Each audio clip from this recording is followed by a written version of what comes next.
Okay, I think you are good to go as soon as you're ready. Okay, let's go. I would like to call to order the Malibu City Council adjourned regular meeting of November 5th, 2020. This meeting is being held by teleconference due to the COVID-19 pandemic, and we appreciate everyone's patience as we navigate this Zoom meeting process. Council members and city staff are participating from remote locations, and all votes will be taken by roll call. Members of the public can participate in the meeting or watch it by going to malibucity.org/virtual meeting.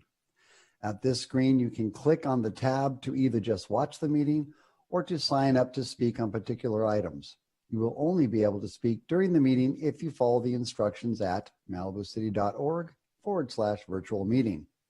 Once the item is called, no further speaker signups will be allowed, so please make sure you visit malibucity.org/virtual meeting early to sign up to speak and download the Zoom application if needed. The city clerk will call on those who have signed up to speak, and when the item is called, you must be present in the Zoom meeting to be recognized. Council members, if you wish to have comments, or if you have comments to be made during this meeting, please raise your hand and I will call on you in turn so we can make our discussion clear for the record and for the public. Can we have roll call, please? Councilmember Farrer? Here. Councilmember Mullen? Here. Councilmember Wagner? Here. Mayor Pro Tem Peak? Here. Mayor Pearson? Here. You have a quorum. Okay, the Pledge of Allegiance. I will lead. Hand over heart, ready, begin. I pledge allegiance to the flag of the United States of America and to the republic for which it stands, one nation, under God, indivisible, with liberty and justice for all.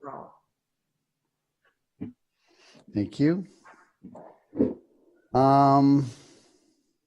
Approval of the agenda.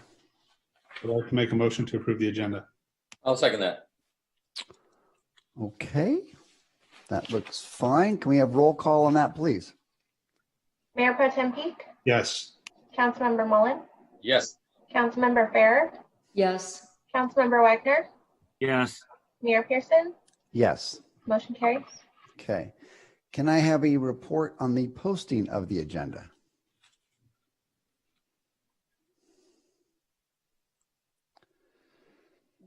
Yes, the agenda for this meeting was properly posted on October 29th, 2020.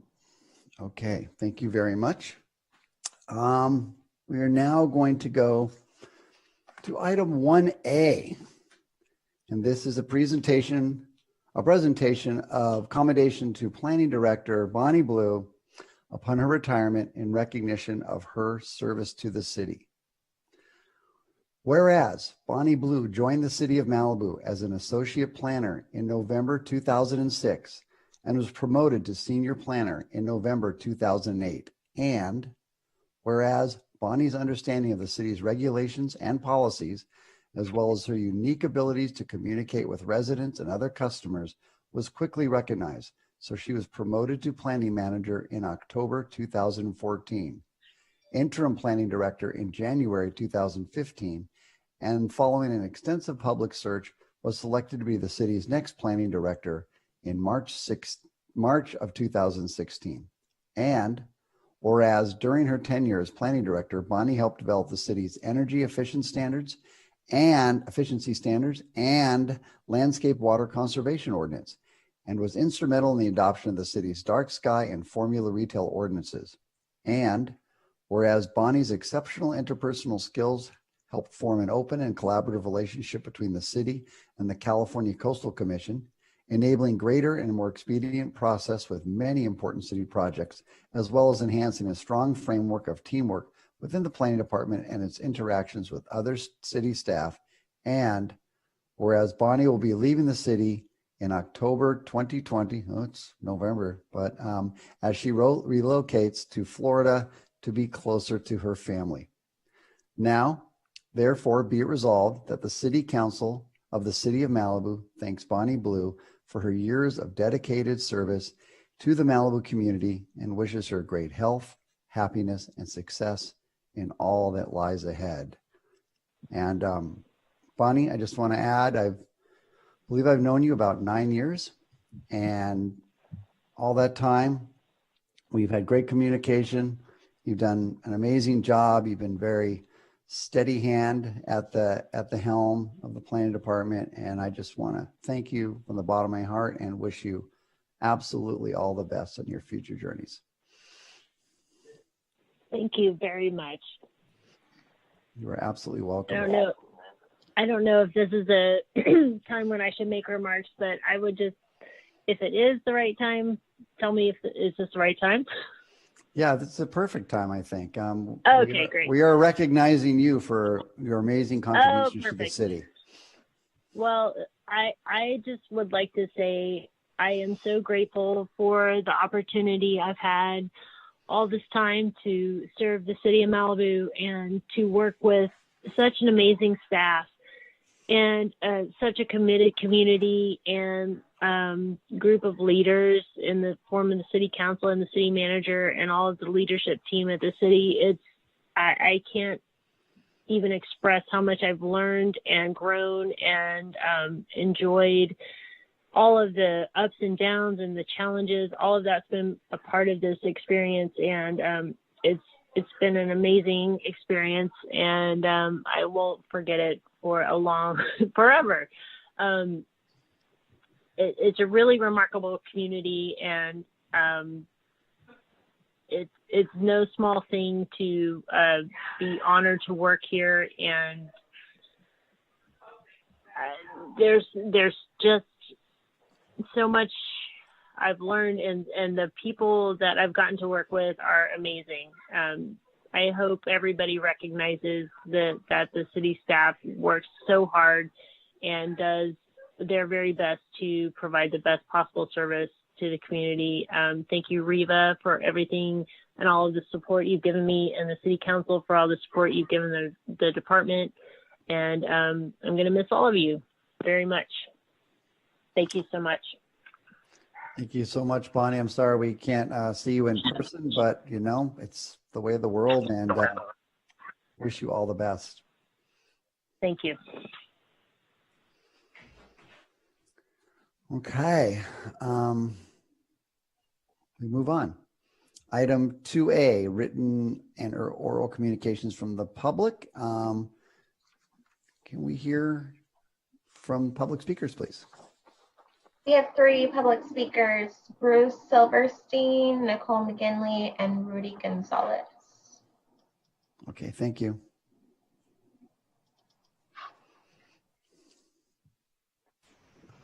Good evening. Hi, Bruce. Hi, everybody. I received an email today from the city attorney congratulating me on my election to city council and informing me that the Brown Act applies to city council members once they're elected, even though they've not been sworn in. As best I can tell, there's been no public announcement by the county or the city stating who has won the election. Moreover, the city clerk sent an email to all candidates a couple days ago stating the election results will not be determined until November 30. Yesterday, the county counted approximately 250 to 300 votes that were not reflected in the late night tally on election day. Today, the county appears to have counted another 250 to 300 votes. As best I can tell, there's been no announcement of what percentage of the votes has been counted or how many votes remain to be tallied. So my question to the city attorney is this: have Paul Grisanti, Steve Uring, and I in fact been elected? If so, that'll be pleasant news to formally receive tonight, in as much as it is not something we've been officially told previously.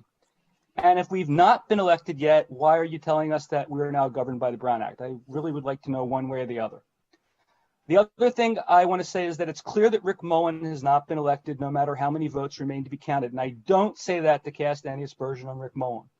Rather, I say that to make the point that it's now certain that 3 of the 5 members of City Council will no longer be on City Council in a few weeks, without regard to how many more votes need to be counted. As such, this is now a lame duck City Council, which can't pass anything without the vote of at least one member whose term will soon be expired without re-election. So I urge you to reject the bad example of Mitch McConnell, who's bullied matters through the Senate ahead of the new members being seated. And I don't mean to suggest that you refrain from approving the STR ordinance that's been the subject of multiple prior meetings and extensive public comment. But I do mean other things that have not yet been introduced to the public, like the parking lot ordinance that you'll be considering in the next meeting a few days from now, and which actually was the subject of some discussion during the election. Finally, if and when I am elected to City Council, I intend to keep my commitments to the community that generated more than 2,000 votes in favor of my election so far. Among those commitments was a number of initiatives for government reform, which I'll be proposing over the course of the next few months. The focus of those proposals will be greater transparency and greater responsiveness to the residents of this great city. Thank you. Thank you, Bruce. Next is Nicole McGinley.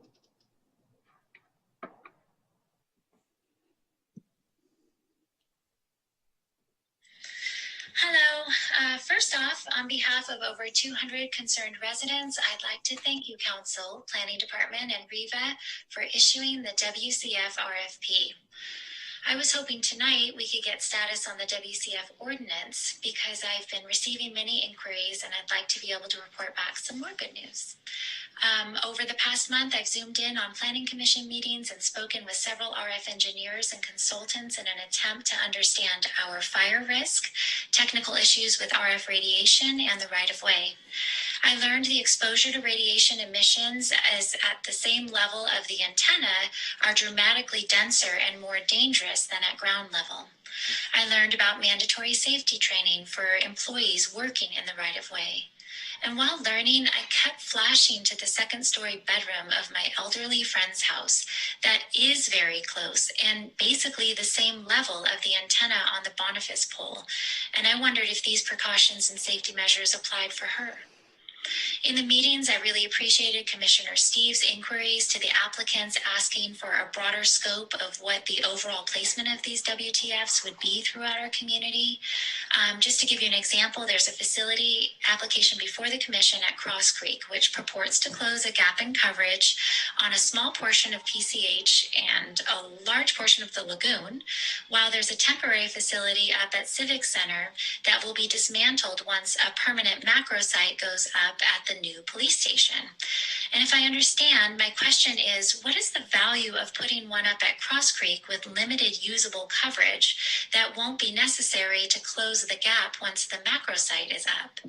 And please understand, this is just an example of an application that came in front of the Commission while many others will be deemed approved without being seen because of our outdated application process and the lack of codes to address these new small cell technologies. The commissioners were asking important questions about how gaps are measured and qualified. Commissioner Marks was fantastic at looking at alternate locations and co-locations. There were questions about fire safety, aesthetics. Is there a third-party RF engineer that is certifying a site? And if so, is that supervised? We all want a functioning grid of coverage.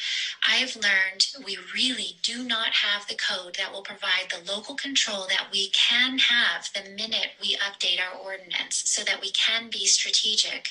We need to secure our city while we still can. Please bring our ordinance on the agenda so that we can give staff and our commissioners the code that they need to strategically handle the applications coming into our city. Again, I really appreciate all of our conversations, and I thank you very much for your time. Thank you, Nicole. Next is Rudy Gonzalez.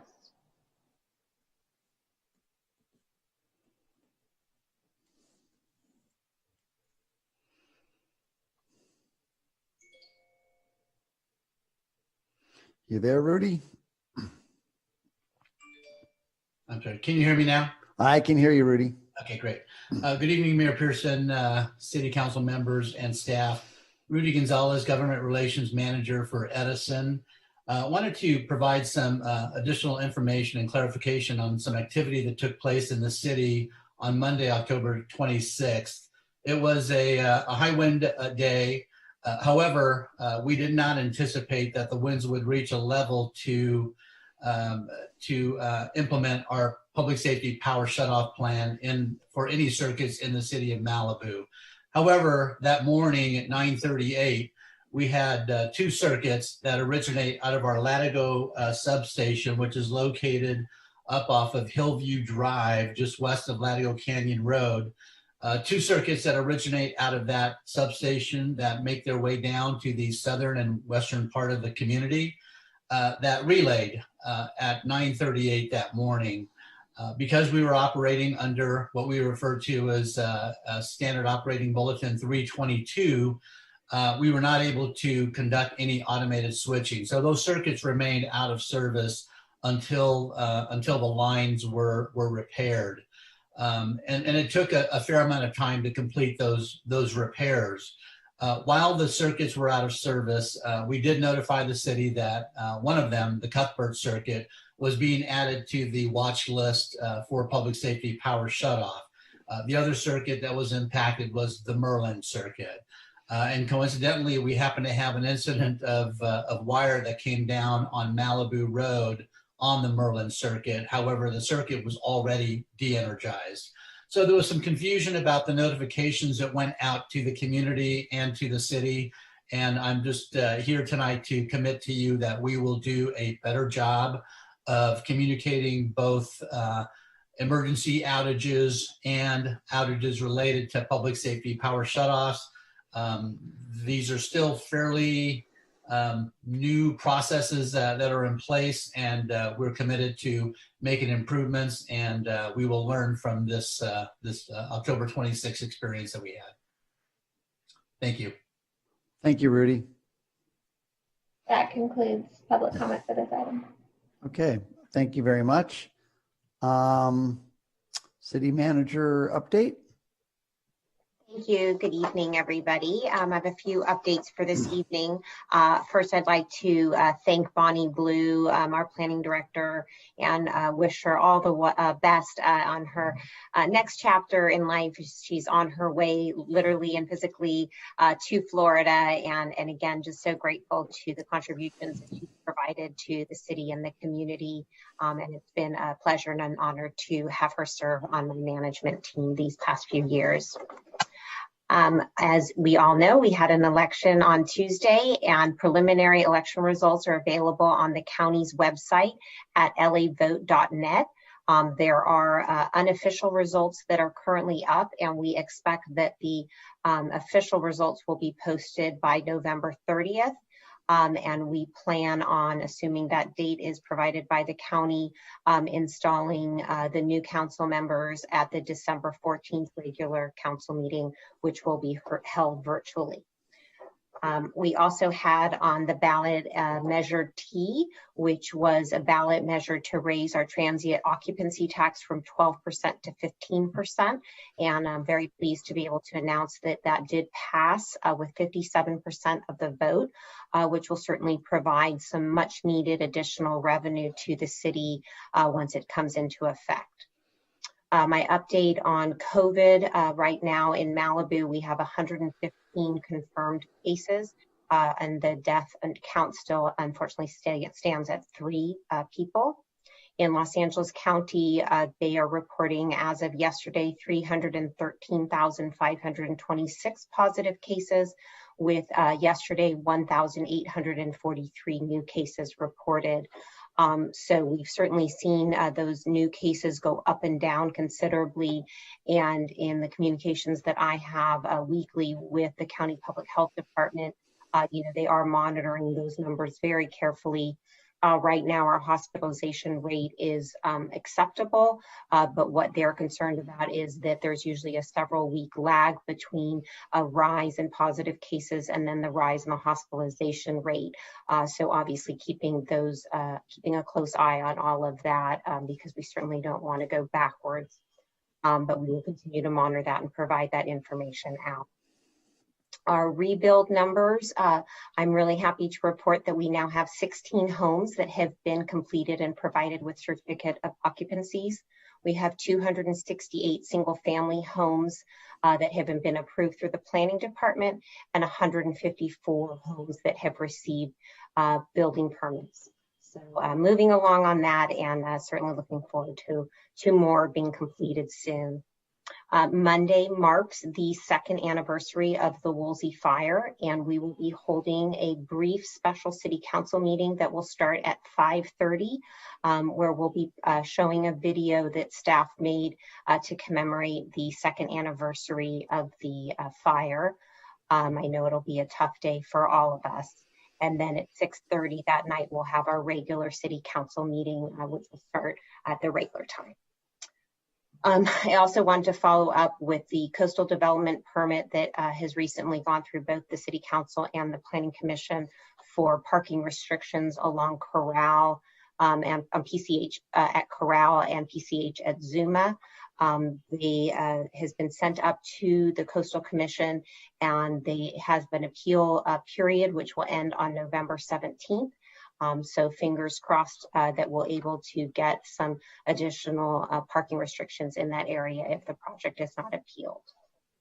Our permanent skate park will be having our second virtual public design meeting next Tuesday, November 10th. There will be 2 meetings, one at 5 o'clock and one at 6 o'clock, and you can find more information on that at the city's website. And then our temporary skate park is now open both Saturdays and Sundays. Previously, we had just been open during the week. So this weekend, it will now start being open every day. Again, by reservation only, currently from 9 a.m. to 5 p.m.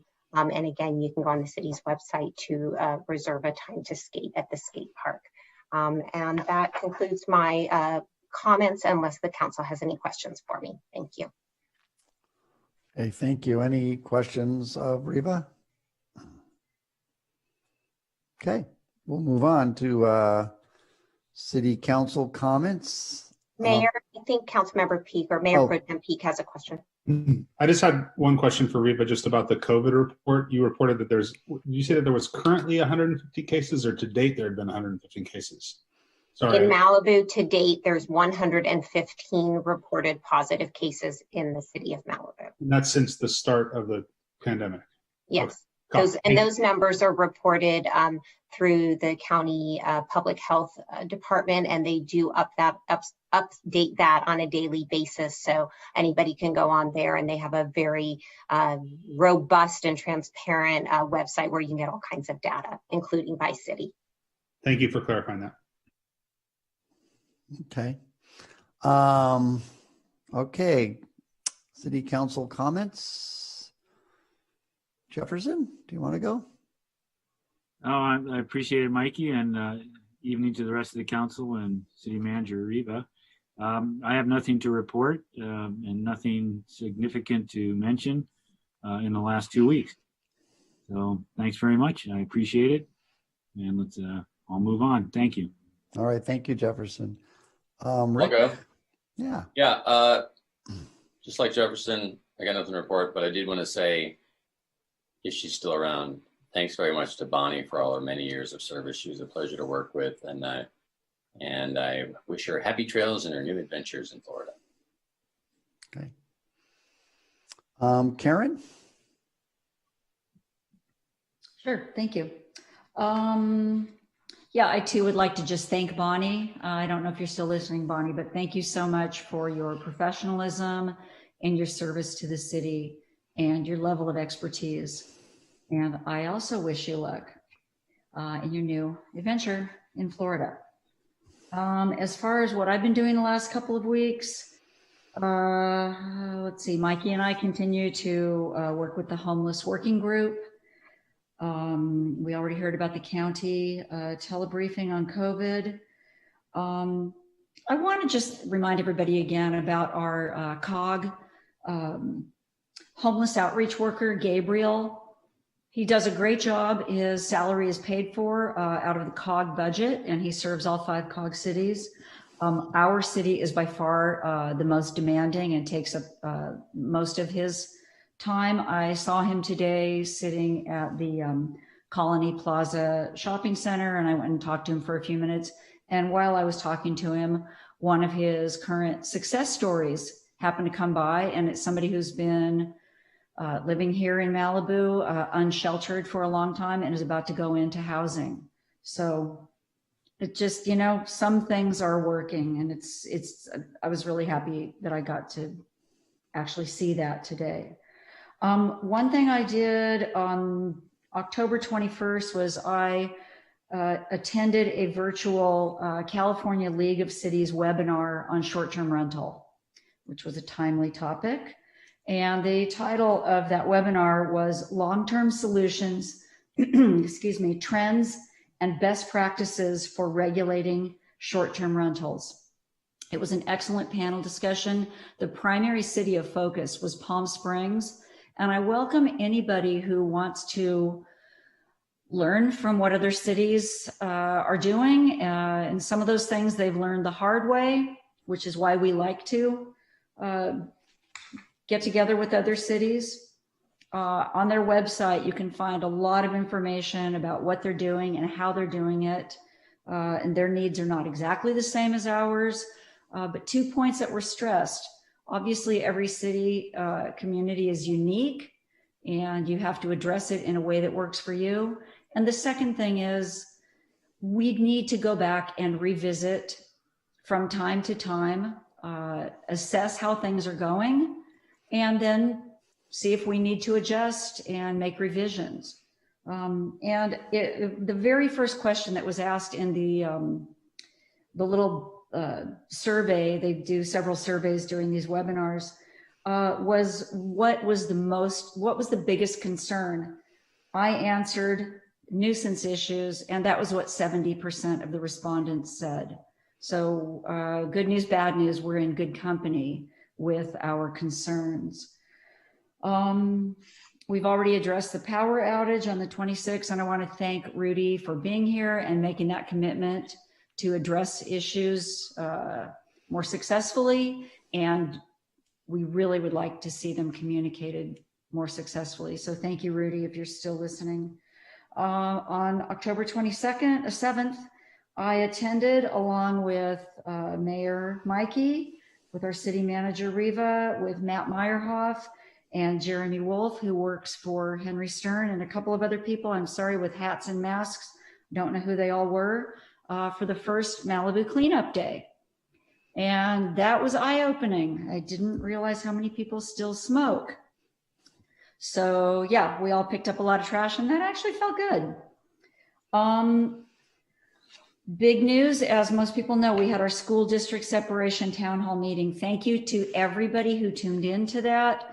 And I want to thank and acknowledge our team of our city manager, Riva Feldman, of my ad hoc committee partner, Rick Mullen, Elizabeth Shavelson, our attorney, Christine Wood, Latanya Kirk-Carter, Kathy Domenico, and Terry Ryland. Those are the three financial consultants. The city is starting to put up information on the website where we, first of all, we have that town hall meeting link posted. You can watch the 90-minute meeting, and we will soon be collecting anecdotal evidence from anybody who wants to tell their story about why they think separation is a good idea. And I know many of you have personal stories to tell of things that have happened with you, with your student, or if you're a teacher listening, please let us know. And that will be added to our record. And for anybody who hasn't seen the newspaper today, I got my Malibu Times. It's got 3 letters in it, one from the school district superintendent, one from the city manager to him, and one from school board member Craig Foster, who happens to be the only board member who lives in Malibu. And they make for interesting reading. I highly recommend that you check those out.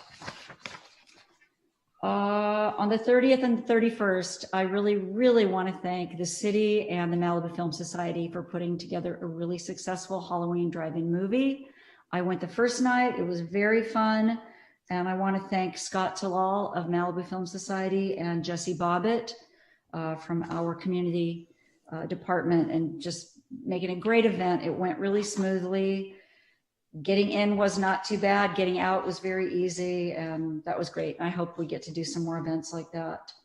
And the last thing is, this morning I had a meeting with the County Library Committee Education Subcommittee. And that whole group is doing really excellent work.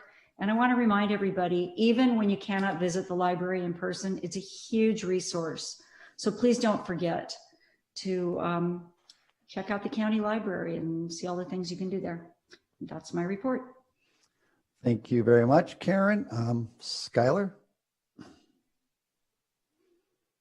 Thank you, Mikey. And Bonnie, I think you've been a really valuable asset to our city, and I just want to appreciate all of your time and insight and the time that you've spent with me on various different issues at many different times over the last, 8.5 years. And I just wanted to acknowledge you and just say how much I appreciate, I think, your leadership and your role and how good of a job you did when you took over for Joyce. So thank you very much. Rudy, thanks for getting us a little bit of a report on what happened. I got a lot of questions about that, so I appreciate you clarifying that.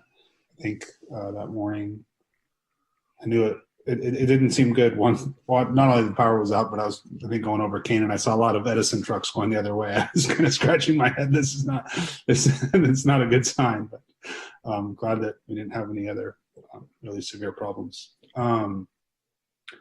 And I wanted to give a special thanks to, one, obviously everybody that went out and voted and everybody that mailed in their ballots, but also to all the people that worked at the polls in our city, and thank them for their service to our community. And that's it. So thank you very much. All right. Thank you, Skylar. Jefferson? Well, thank you, Mikey. Last comment. I'm on the board of directors of the Malibu Adamson House Foundation. And yesterday it appears that the board selected move forward with a survey of the lagoon area, especially in front of the Malibu Adamson House, because of the diminishment of sand. And we're looking for funding to come from the Adamson House Foundation. And DPR will take those funds and will help us out with doing a fair assessment of what's going on at the lagoon. Just wanted to give that update. Thank you. Thank you, Jefferson. And Trevor? I just want to briefly address Mr. Silverstein's concern. Bruce, the code section that applies there is Government Code Section 54952.1. And I think Christy sent that email out just because it's not intuitive that the Brown Act can apply before you actually assume office. So if you have further concerns, reach out or we'll follow up with you. I just want to make sure, understand that. I also wanted to echo, it's been a pleasure working with Bonnie, and she is going to be missed. It's a huge loss to the city, but bon voyage, good luck down in Florida, and stay dry. All righty. Okay, my comments. Addressing the public speakers. Nicole, thank you for your comments. Can we get a rough update on the WCF ordinance, where we're at on that? I think a lot of people are interested. Sure, Mayor. I don't have a timeline available right now off the top of my head, but I can assure you that our consultant is working on the ordinance, and we have received several different versions of other ordinances, both from Nicole and from other members of the public. And so we are taking all of those into consideration and doing our very best to move that forward. Obviously, with December being dark, I don't anticipate something coming forward to the council until January, but perhaps I see Trevor raising his hand and he might have some better information. Thank you. Okay, thank you. Sure, I actually asked Richard about that today. It's being drafted. He was requesting an ETA, but wasn't able to get an update on that before the meeting. So I know it's been emphasized this is a priority and it is moving. Okay, thank you for that. And Rudy, yeah, thanks for the update, Rudy. That was a confusing and difficult day. So we really hope to improve that, as I think has been said enough times already. So a few comments here. Today, nationwide was a record day for COVID. 108,000 new cases in one day. Kind of remarkable. Not a great sign as we're going into more wintry weather. And at the same time, we had this thing, and probably most of you have heard of it, this election on Tuesday. And pretty crazy time in our nation. I kind of want to talk about it for a second, and in our city. I want to thank all the candidates that ran. It's a big commitment just to even step up and try and give it a go. And I want to congratulate the winners. I know the vote isn't official yet. I think we have a pretty good idea of who they are. I don't anticipate any large changes, but we'll see how that goes. And I really hope, I'm going to express some personal feelings. I really hope that as a nation and as a town, we can find a way to move together in a more less divisive way. It's really disheartening to me to see how divisive our society is nationwide and even within our city. We all live here, and I think we all generally care. And my wish would be that while we don't always agree, that we agree to treat each other well and with respect, and understand that everybody's doing their best in a difficult situation. And the difficult situation can just be life in general. It can be a pandemic. It can be recovering from the Woolsey fire. It can be health issues. It can be a lot of different things. As human beings, we deal with a lot of things. And I really hope we can find a way as a city to heal through a lot of difficult times lately. I find it hard. And I know it's really frustrating for some people. And I just say that in general. I think city government's very frustrating for people. And I get that. It's a difficult process. I can attest to it. It's not an easy process. And I know there's a lot of angst in that direction. And from where I sit, you have a lot of people working really, really hard to do the best job they can. And for all of us on City Council today and on City Council in a month, we have a mandate. And that mandate is to bring the city forward successfully. We won't always agree. And that's the way it's supposed to be. We bring different opinions together, we discuss them, and we find a positive way forward to support this city and support the residents. So I hope that becomes the next city council. And that is my great hope. And I've talked to everyone I think that's going to win, and everyone seems to feel the same way. We do all want to bring the city forward in a positive manner while recognizing we've been through some tough times and we may still have more. We don't know. Enough on that. I want to thank people for voting yes on Measure T and apologize for this measure that I brought forward and then allowed my life to get busy and really didn't do a great job of explaining to people why this is a really good idea. And I had a lot of phone calls from people going, should I vote for this Measure T thing? I'm like, oh my God, I have totally failed to address why it's important. And so for those of you who didn't know how to vote and didn't quite understand it, Measure T charges more transit occupancy tax to people short-term stay in our city at hotels, short-term rentals. It charges them an additional 3%. We were at 12%, and this goes to 15%, which is very exactly similar to Santa Monica. And that money goes to general fund to help us for the huge amount of issues to deal with related to the traffic and amount of people we get in Malibu. So I appreciate the people that understood that and voted for it, and it's going to help the city out. I don't want to go over what other people said, but the Clean Malibu Day was excellent, great event. I think annual event in my mind now. And it was great. Our group ended up down at Surf Rider, and we worked with the manager of the Surf Rider Motel and a number of other people, a group of us, Karen, Reva, Matt. I'm totally forgetting people right now because we're all in masks, like somebody said. But it's good. It was a good day, a very windy day. So hard to know if the trash had come from somewhere else or was going somewhere else, but it was good. Homelessness. I'm glad Karen brought it up. It's on my mind every single day. And we are going to move forward. Our next big adventure with short-term rentals, hopefully being moved forward. We're going to move forward on trying to deal with homelessness. We have been stalled by COVID, and it took us a while to figure out how we were going to do some of these really difficult items on Zoom. But I think even though it wasn't perfectly ideal, I think we did a good job, as good a job as we could on short-term rentals, and we can now attempt to do the same thing dealing with homelessness. If you've been in Santa Monica lately, wow. If you've driven up by a Penmar golf course, wow. It is getting exponentially worse really, really quickly. And it's really tragic, horrifying, difficult, painful. It's a lot of emotions at once. And clearly that involves Malibu and will, in my opinion, continue to get worse. So we will be moving forward to that with coming up. I don't know if we have a date yet, but soon. And lastly, the thing I probably talk about the most, fire preparation. Next Monday, as was said, at 5:30, we're going to commemorate.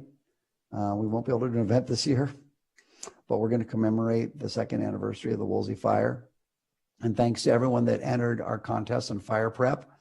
That was great. I was one of the judges, and we'll be announcing, actually everyone did a great job, but it was really great to see what some people are doing.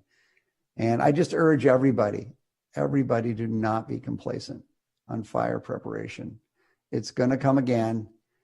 And as human beings, we have a natural tendency to sort of forget and move on. And, but please, please, please, if you're not sure what to do, there's simple things you can do. Anyone can get a hold of me. The city has all sorts of assets online. Please have Jerry come out and do a home hardening assessment to see how vulnerable your home is. So it's, I know fire season's coming to an end. I don't buy it. I think we could have any sort of fire of any size all the way through January, for all I know. Supposedly we're having a little rain this weekend, but I remain vigilant and concerned, and I really appreciate everyone that is not taking it lightly. And unless there's any other comments, we'll move forward. Okay. The consent calendar is here. Does anyone on the council wish to pull anything? Do any members of the public wish to pull anything? Mayor, item number 3A1 was pulled from the consent calendar. 3A1. Okay, great. I'd like to make a motion to approve the consent calendar, pulling item 3A1. Second. We have a second. Okay, can we have a roll call on that, please? Mayor Pro Tem Peak? Yes. Councilmember Mullen? Yes. Councilmember Farrer? Yes. Councilmember Wagner? Yes. Mayor Pearson? Yes. Motion carries. Okay, thank you very much. Can we have, I'm not sure who pulled it, but can we have a brief something on 3A1? I know this is the second reading, adoption of ordinance number 473. Maybe we should just hear the public speaker. Yeah, I don't have a staff report for this. Again, it's the second reading of the face covering ordinance, unless the city attorney has something to add. Okay. Who's our public speaker? Hamish Patterson. Okay, great. Hamish, are you there? Hello? Hey, Hamish, I can hear you. Hi. Well, here we are again with this. Bonnie Blue, thank you for your service. I appreciate you. Look, I'm here again about this thing. Mike, I just listened to you talk, man. And this is what bums me out. And I think this is what bums out most people about what's going on in the United States of America. I have been for 8 months asking you and the rest of the city council and the city staff to investigate what's going on with this COVID thing. Investigate the PCR testing, investigate how they're getting the deaths, investigate all this stuff. None of you have done that. And so here we are, where you're going to put an ordinance on the city, a hassle ordinance, where you say that the sheriffs aren't even going to enforce it when the real crowds are here, why people are complaining. So it's just a hassle of the citizen ordinance. And what alarms me about it is we've had 8 months now to prepare for this. You talk big about the fire preparedness. I haven't heard anybody talking about getting their bodies prepared for this thing. This body has done a disservice to the community by not encouraging everybody to boost their immune system, to eat healthy, to get ready for the fall. Having this face mask ordinance isn't going to do anything. In fact, I argue that it's going to put people's lives in danger because they're falsely going to think that they're safe and they're protecting other people, when that will not do anything. It's questionable at best what these face masks will do.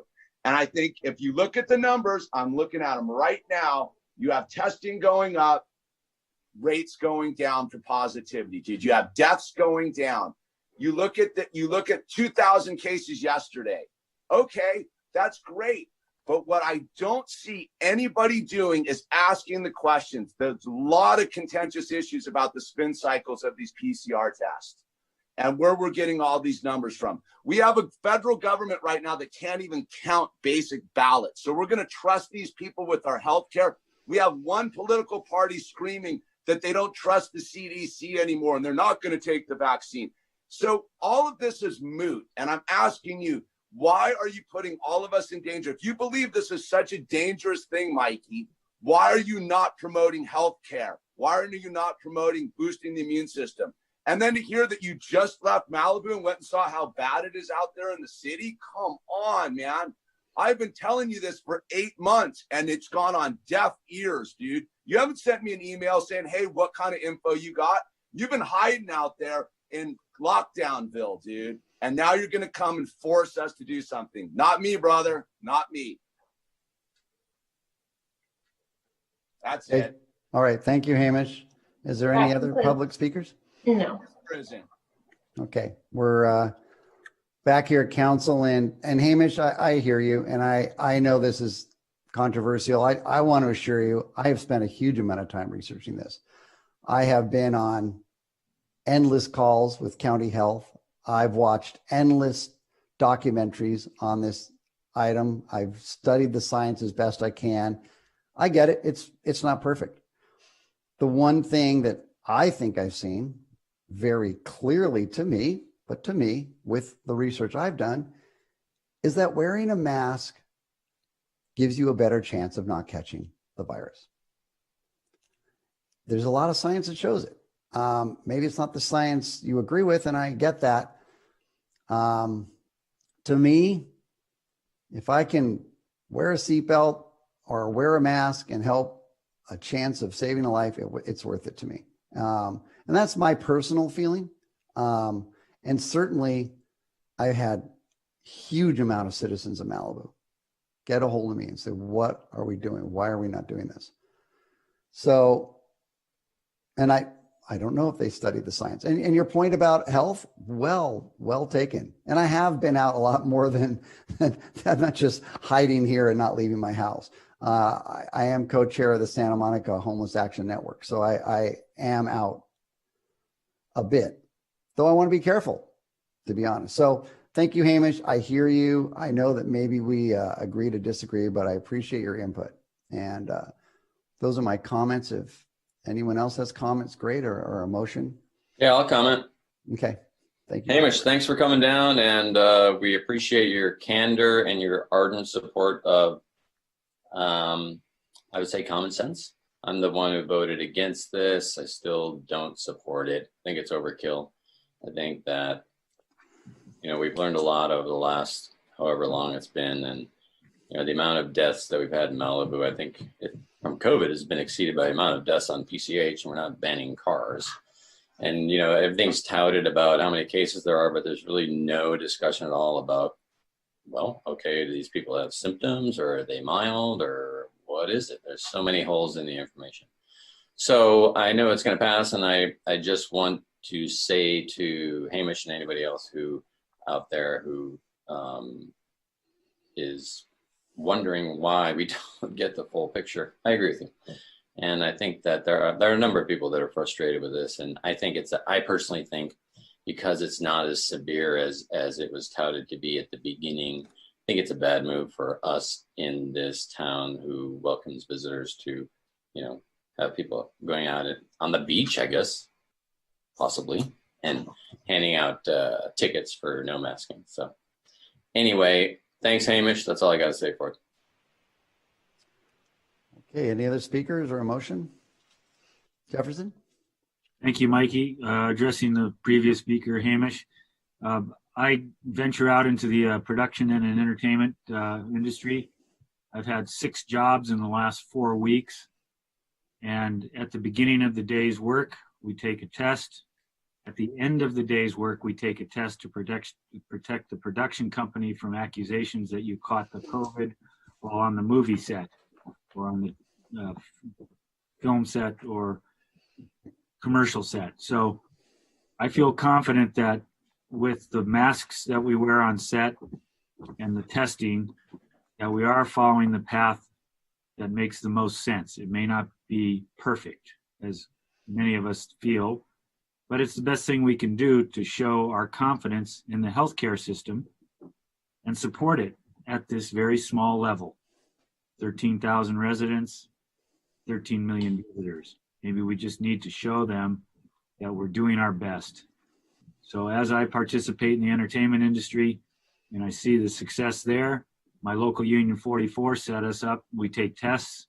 We also do mental evaluations of how the tests are taken and how well they're performing on set. It's a big industry. It's one of the biggest industries in Southern California, and they've found a way through it. And that is, once again, wearing our masks and taking our tests. Thank you, Mikey. All right, thank you, Jefferson. I have one more comment on that because I just want to clarify. I'm not against wearing masks. I just think that the rules and regulations from the county and the state, et cetera, and from what I've seen in terms of people complying with the rules that are in stores and restaurants, et cetera, that everyone's doing a very good job. I just feel that it's a little bit of overkill to have a local ordinance that of this nature. I'm not against the mask thing, but I do agree with Hamish. It's frustrating to not get all the information about this COVID-19. Thanks. Okay, thank you. Can I get a motion? I'll make the motion. Is there a second? I'll second. That's staff's recommendation. That is staff's recommendation, yes. Roll call, please. Councilmember Wagner, Yes. Councilmember Farrer, Yes. Councilmember Mullen, No. Mayor Pro Tem Peak, Yes. Mayor Pearson, Yes. motion carries. Okay, thank you very much, everyone. Now on to item 4A, short-term rental regulation, hosted short-term rental ordinance, and local coastal program amendment. Can I have a staff report, please? Hello, good evening, Mayor Pearson, honorable members of the Malibu City Council. Tonight, staff is bringing back the revised hosted ordinance for first reading. The hosted ordinance is intended to regulate the short-term rental of residential property defined as 30 days or less and protect neighborhood character, provide a mechanism to address nuisance rentals, and maintain the availability and variety of the city's housing stock. The hosted ordinance before you tonight has been revised based on Council's direction at the September 14th public hearing. It is the culmination of years of legislative review on behalf of the City Council, the RACIS, the Planning Commission, spanning well over 10 public meetings. On December 3rd, 2019, Council adopted Resolution 1953 to initiate the local coastal program amendment and zoning text amendment for the hosted ordinance. At that time, oh, I'm sorry, next slide, please. Apologize. At that time, Council directed staff to incorporate aspects of the City of Santa Monica's hosted home sharing and vacation rental ordinance that was adopted in September of 2019. A key feature of which is the requirement that a host lives in the dwelling unit that is being rented. Council also identified certain provisions for customizing the ordinance to address conditions unique to Malibu, most notably in regards to hosting requirements and the multifamily short-term rentals. A Planning Commission public hearing to consider the hosted ordinance and associated amendments was publicly noticed for March of this year, but was ultimately canceled due to the COVID-19 pandemic. On June 8th, Council directed staff to move forward with the Planning Commission public hearing. The Planning Commission public hearing was held on July 29th, and on September 14th, Council held a public hearing and directed staff to amend and return the hosted ordinance for consideration. Next slide, please. The hosted ordinance creates an annual short-term rental permit, or STR permit system with two distinct permit types. The hosted STR permit for single-family residences and condominium units, and the multifamily STR permit for multifamily properties and duplexes. Primary resident owners of single-family homes or condominiums can apply for the hosted STR permit. Under the terms of the hosted STR permit, the primary resident owner or designated operator must live on site during the rental, be on site during evening hours between 9 p.m. and 6 a.m., and appear immediately if issues arise during this time, and appear within 1 hour of a phone call if rental issues arise during daytime hours between 6 a.m. and 9 p.m. Multifamily property owners can apply for a permit to rent up to 2 units or 40% of units on a parcel, whichever is less, provided that the others are rented on a long-term basis. Duplex property owners can apply for a multifamily STR permit to rent 1 unit as long as the owner lives on site in the other unit while it is being rented. In recognition of the fact that multifamily STR permits do not require an on-site host, with the exception of the duplexes, the grounds for revocation of a multifamily permit are more stringent. Multifamily STR permits can be revoked after receiving 2 or more citations for violation in a 12-month period. Hosted STR permits are revocable after receiving 3 or more citations, unless those citations are related to noise violations. In such cases, STR permits are revocable upon the issuance of a second noise violation. Next slide, please. The STR permit system includes general requirements that apply to all rentals, some of which are highlighted before you here on this slide. These include the requirement that an individual may not possess more than 1 active STR permit, regardless of the type. The owner must provide a 24/7 contact for addressing issues. This contact information will be provided to neighbors upon permit approval and to the public upon request. All STRs must have an active operating permit for their on-site wastewater treatment system. It also establishes requirements for all STR advertisements, which include listing the permit number in the ad, specifying the maximum occupancy of the unit, and, if applicable, explicitly stating that the owner or the designated operator will live on site during the rental.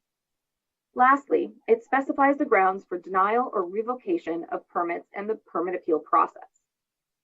If a permit is revoked, the short-term rental of property must cease immediately and shall not be permitted for a period of 12 months from the date of revocation. The short-term rental of property or advertisement of such rental after the revocation of a permit will result in the property and the owner being ineligible to conduct short-term rentals for an additional 6-month period. Next slide, please. The ordinance includes provisions on hosting platform liability that mirror the Santa Monica ordinance.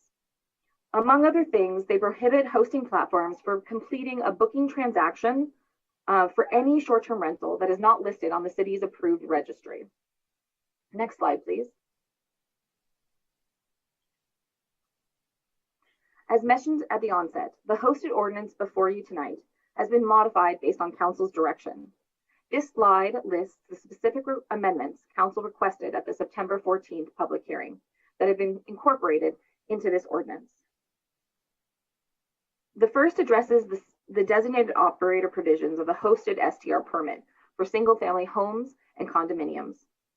Council directed that primary resident owners be allowed to assign a designated operator to live on site during rentals for up to 60 days cumulatively per calendar year. Council instructed that the hours that the owner or designated operator be present on site be amended to be 9 p.m. to 6 a.m. Council also directed that guest houses be allowed to be used for short-term rental, but stipulated that owners of single-family homes may only designate one dwelling unit or portion thereof on the property for short-term rental. Council also wanted to cap short-term rentals of multifamily units at 40%, up to 2 units maximum per parcel, making it such that no more than 1 unit in a triplex or quadruplex can be rented on a short-term basis. Lastly, to address duplexes, Council directed staff to amend the hosted ordinance to allow duplex property owners to rent 1 unit on a short-term basis, as long as the owner lives on site in the other unit while it is being rented. All of these changes have been incorporated into the ordinance before you tonight. Next slide, please.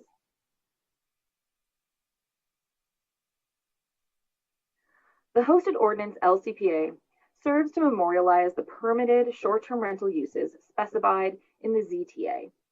The details of the STR permitting regulations are not included in the LCPA to allow for them to be adjusted from time to time as needed without having to get certification from the Coastal Commission. Coastal Commission staff has provided brief preliminary comments on the LCPA at the Planning Commission hearing, which have been incorporated. Additional minor changes were made from the September 14th version to provide clarity and avoid misinterpretation. Next slide, please.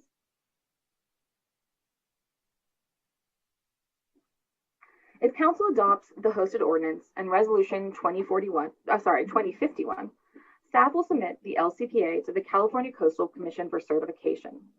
Upon final certification, the city will conduct outreach to notify property owners of the upcoming policy changes, and city staff, including code enforcement, will coordinate with host compliance or another vendor and the Sheriff's Department to implement and enforce the new regulations. In the meantime, the enforcement ordinance Council adopted on September 29th is set to become effective on January 15th, 2021. It was intended to put enforcement tools in place to regulate short-term rentals, while the hosted ordinance is being processed through the LCPA process. The hosted ordinance is designed to mirror the administrative processes of the enforcement ordinance to make this transition from one to the other as seamless as possible. Next slide, please. So that concludes my presentation on the hosted ordinance and amendments before you tonight. City Attorney Trevor Russin, Associate Planner Justine Kendall are here and available to answer your questions that you may have. Thank you. Thank you, Elizabeth. City Council, any questions before we have the public speak? No? Okay, let's open up the public hearing. There's 17 speakers. Great. Read them in order and then we'll go back to the top. Ian Ballin, Bill Sampson, Bruce Silverstein, Don Tollefson, Joe Drummond, Colin Drummond, Graham Clifford, Andrew Gumbiner, Dean Wenner, Lynn Norton, John Stiegler, Mark Maniscalco, Michael Lustig, John Mazza, Craig Hill, Christopher Mammon, and Paul Grisanti. Okay, thank you.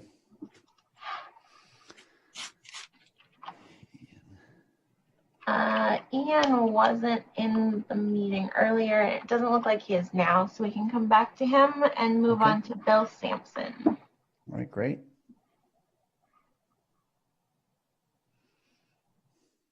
You there, Bill? Am I on? Yep, you're on. Okay.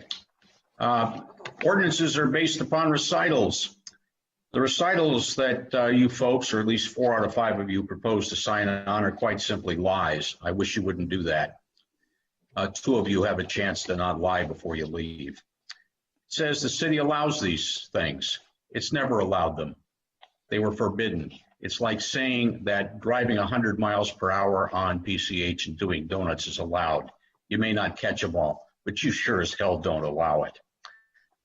Another recital says that this ordinance will conform to our desire to maintain rural residential character and concentrate commercial activities in one place. You are concentrating them over the entire city boundaries if you sign off on this. I think you're probably gonna anyway. So there's a couple of problems that are more technical in nature. One of them is notice to property owners. You provide that the property owner seeking a permit has to notify a homeowners association. Not every group of CC&Rs have a homeowners association. I would recommend that you say the homeowner has to notify anybody who is affected by the CC&Rs. The subdivision I live in, there's CC&Rs that probably apply. They might, I don't know. But there's 150 houses here, I think. There is no homeowners association. It's certainly discrimination against those who don't belong to homeowners association. You can ask your lawyer whether or not it's unlawful discrimination. I suspect that sometime one of us will have to suggest that it is unlawful discrimination. Then you are now putting businesses in every residential area in Malibu. City limit to city limit. You can have motels in every housing area that there is. And you're providing for notice within 500 feet. You ought to make the property owner who wants to have one of these things notify everybody within 2,000 feet. Hey folks, I'm gonna put up a motel here. And I wanna have a hotel in your neighborhood. Maybe you ought to tell everybody that's within that distance, because I don't think anybody within 2,000 feet of me wants a hotel in our neighborhood, but you're approving them. And that's what these things are, make no mistake. They are hotels. Maybe they're small, but there are hotels that are going to be everywhere. I would urge you to at least make these somewhat technical modifications. I would urge you not to sign the lies that are in the recitals, pardon me. Thank you. Thank you, Bill. Next is Bruce Silverstein. Okay, good evening once again. Well, I concur with much of what Bill Sampson just said. There are numerous statements in the proposed ordinance and in the recitals and that have been made in the past that are just plain incorrect, and yet you continue to disregard that fact and sign off on them. I think that's wrong. As I've said multiple times in the past, I believe the STRs are unlawful in areas zoned residential, and the city's been derelict in its responsibility to enforce the law. Because of this view, I also believe the proposed ordinance you are considering tonight grants STR operators a new property right that they don't currently have. Because of that, it's critical that you ensure that you're not creating any greater rights than you intend to create, because once you do so, there's no turning back the clock. With respect to the proposed ordinance, I believe there are many loopholes that you're going to learn about as they're exploited. And it's a shame you've not fly-specced and stress tested the ordinance better than you have up till now. Nonetheless, the perfect is the enemy of the good, and the seemingly endless consideration of this ordinance does need to come to an end. It's a little late to go back to the drawing board. That's unfortunate, but it's a fact. Accordingly, given what seems to be the overwhelming predominant community support for this ordinance, it's probably best to approve it and then work out the bugs. But I assure you, there are going to be bugs, and they're going to need to be worked out. And I don't know if they're going to be able to be worked out adequately because, as I said, once you grant a right, you can't revoke it. It only works the other way around. You can give more rights. You can't take them away. I also continue to believe the interim ordinance you adopted is both imprudent and unlawful. I urge you to rescind it and adopt in its place an ordinance that deals exclusively with enforcement and doesn't in any way, shape, or form grant or establish any right of any sort with respect to STRs. The ordinance, this is the interim one, is imprudent because it would, if it were lawful, create or establish rights that don't otherwise exist, contrary to what was stated by staff. And the ordinance is unlawful because it alters the permissible uses in areas zoned residential without first being submitted for approval to Coastal Commission, as you're doing with the permanent ordinance. You can't change the zoning you can't change the zoning without going to Coastal, yet you adopted an ordinance already which changed the zoning without going to Coastal. You can't do that. Lastly, I want to address Mr. Rooson's statement about the Brown Act's application to the 3 candidates for city council who currently have the most votes, but who've not been declared to have been elected. That was non-responsive double talk. It wasn't an answer. The time has come for that to end, and I really hope that any legal issues that might arise tonight respecting the proposed STR ordinance receive straightforward and responsive answers and not non-responsive legal double talk. The time has come for responsive, transparent government. Thank you. Thank you, Bruce. Next is Don Tollefson. Okay.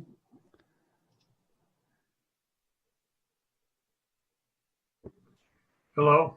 Hey, Don, I can hear you. Okay. First of all, thank you, Bonnie Blue. If you're still listening, you're the greatest. Secondly, we still don't have a clear definition as to what it means to live on site. When I asked for a clarification for that, I can't seem to get it during my speaking time, but nobody really understands what that means. Are you going to come out and knock on the door and make sure somebody's living there? Do they have to be there? That is such an important point, and it's not clear. I think that's a really important point that somebody should clarify for us. And I know if I ask that to be clarified right now for everybody, they'll say, well, we'll do it later, and then it won't happen. I'm wondering about a duplex. What's wrong with a duplex having both units capable of being vacation rentals? I don't see why we couldn't have both units in a vacation rental. And the next thing is that we need a limitation on STRs. I've been saying this has been going on for a long time, and I've been saying two main things. And one of them is that we need a limitation on STRs because we've got about 500 of them now, give or take. And these things could proliferate even with these new regulations. So I'm a little concerned that, we don't seem to be wanting to put a cap on STRs. And that's it. I think that we're making progress. I see that we've done a lot of good things. It's not exactly the way I would have approached it. I would have approached it with a party fee, because these people that live near these nuisance vacation rentals, I feel really sorry for them. But you've got to consider that that's 12 or 15 people, and you've got 500 vacation rental owners, and you've got 20 or 30,000 vacationers that come to Malibu each year. And, these people are important too. So if you can just get a definition of what it means, that on-site thing, the wording, what exactly does that mean? That'd really be helpful. Thank you, Mikey, and thank you, City Council. Thank you, Don. Next is Joe Drummond. Hi there. Hi, Joe. Okay, thank you. It's Colin and I are going to speak on this as short-term rentals. Like we just go on vacation and rent our place out for like a few weeks during the year. And we agree with most of the proposed ordinance wording and commend your planning department and all of you for your hard work. The following 2 points we'd like you to consider amending in your ordinance, as they do not in any way stop nuisance enforcement for STRs, which is the main complaint of current regulation and what Karen just said compiled 70% of the complaints. The first is regarding neighborhood notification. We'd like you to remove this from the ordinance, not only because of the added expense for the homeowner, but for privacy reasons. As it says, neighborhood notification. Once a short-term rental permit is issued, the city will provide at the permit holder's expense all neighbors within 500 feet the contact information for the owner or designated operator of the short-term rental so that they can directly contact the on-site host with any concerns that may arise. This is not included in the Santa Monica ordinance. Please remove this stipulation for short-term rentals and simply add a number on the city's website where code enforcement can be contacted for STR violations. Or obviously the police can be called if it's a noise violation. This notification of our neighbors violates our privacy rights. It's really nobody's business that we have guests in our home. A notice sends a bad message or a warning to the neighbors rather than a welcome. The second adjustment would be for primary residents like us who only rent our home a short period of time during the year while we vacation. We do not have the luxury of a guest house or a space where a designated operator can stay on the premises, and hope you can consider a neighbor within 500 feet as a designated operator to deal with any issues immediately and 24/7. And we can also be contacted and at the site within 1 hour if we are in the area. So this is section 2, local coastal program amendments. Designated operator pertaining to the short-term rental of residential property. Any natural person who is required by the owner of a short-term rental unit to 1, resolve any nuisance or compliance issues within the dwelling unit, 2, produce reflective records, 3, allow others, including but not limited to code enforcement officers and law enforcement personnel to enter the dwelling unit, and 4, this is the one we have the issue with, live on site at any dwelling unit offered for use as a hosted short-term rental for the duration of the rental. Please change 4 to be living within 500 feet of the short-term rental. This will allow us to continue our short-term rentals while we are on holiday in the summer and winter holidays, at least for 60 days. As it is worded now, you are currently banning short-term rentals from anyone who does not have a guest house on the property, as there is nowhere to stay otherwise if the main home is rented out to guests. This change would mean that we could continue to rent out our home at least 60 days of the year if able to use a designated operator within 500 feet of the home with 24/7 contact. So basically an amendment for short-term rentals that only rent 60 days per year. So let us know if this seems reasonable. Thanks very much. Thank you, Joe. And Colin. Thank you. Can you hear me? Yes, we can hear you, Colin. Oh, sorry. I was looking for the unmute. Okay. Okay. Mayor Pearson, honorable city council members, we support common sense regulation for short-term rentals. A lot of what's in the new proposal makes sense. As I understand it, the goal is to allow short-term rentals to continue in Malibu as they have, which is not a bad idea given that we have virtually no hotels. So comparing it to Santa Monica is, it's just not a fair comparison. But as we understand it, this is to be able to allow us to increase enforcement capabilities and especially look to reduce noise complaints from the few houses where that is actually prevalent. As such, we take exception to 2 of the provisions in the proposal as they seem like common sense ways to regulate, less like common sense ways to regulate short-term rentals and more like attempt to outright ban them, vilify them, and publicly shame them. Requiring an on-site host appears like an attempt to outright ban it. Many people like us rent our homes for a very short period of time throughout the year to supplement our income and pay for our kids' gigantic college bills. We aren't in it as a business, and we're not equipped to have an on-site host present in the house while guests are here. We do support having a designated host from within the neighborhood where they could address any issues that come up immediately. The second example is more about public shaming, that requiring a requirement to notify neighbors that you are planning a short-term rental within 500 feet of your home. Like, why? Neighbors can simply go to the house in question, knock on the door, and ask them to please be less noisy. And of course, if they're not comfortable with that, they can call the sheriff or lodge a complaint with the city. Frankly, we don't think it's anyone's business if you have a short-term rental or not. It doesn't really matter. What matters is that there's noise or not, and people can go and complain about that without this requirement. Where else do you see communities requiring notification of what's going on in someone's private home? I ask you to think about that. I'm not going to give you examples, but they're pretty lowbrow type people. We invite City Council to reconsider these provisions. Thank you very much. Thank you, Colin. Next is Graham Clifford, but I don't think he is in the meeting. So let's try Andrew Bumpiner.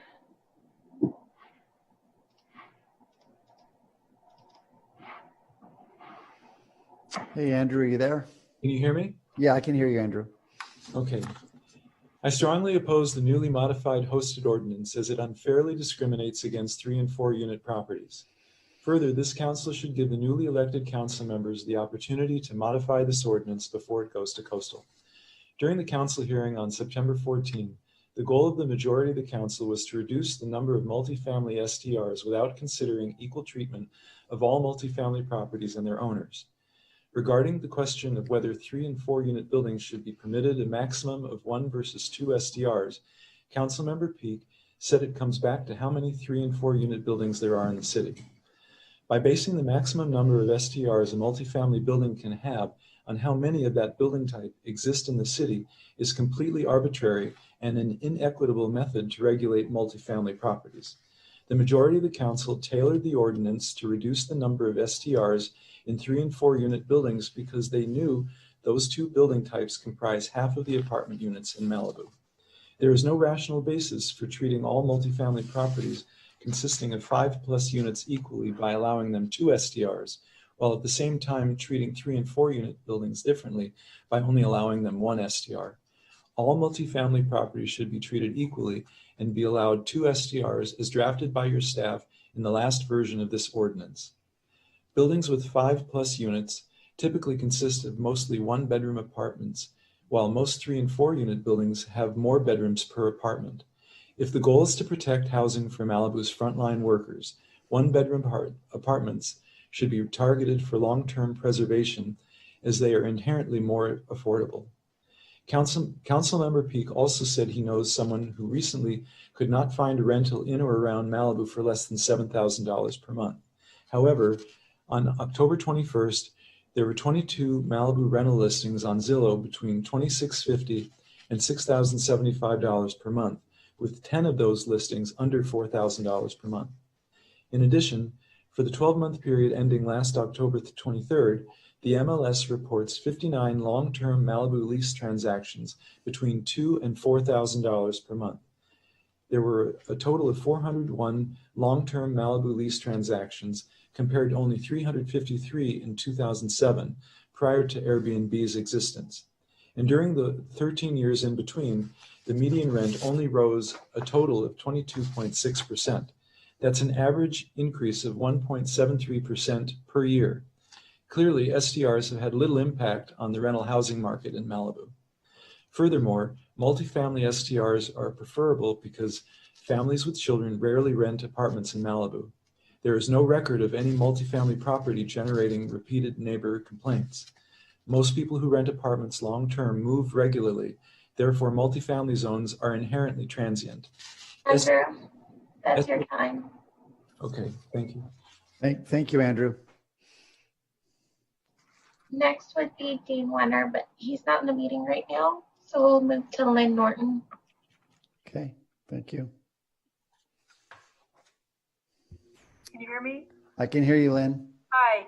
So I would like to ask you to just go forward with this as it is, since we've already been around, going around on it for a long time, even though it's not as strong as I would like it to be, and I would have liked to follow the Santa Monica model more.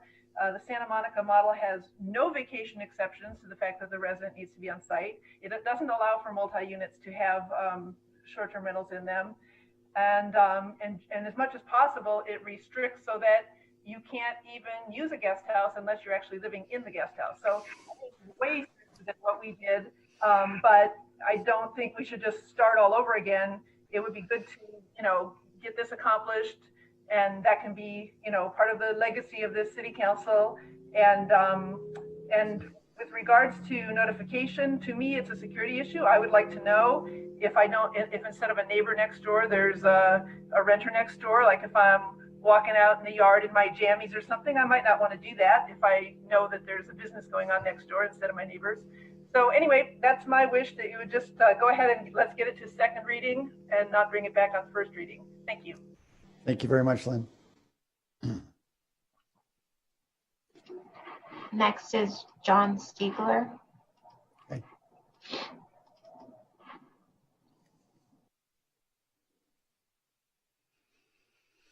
John, are you there?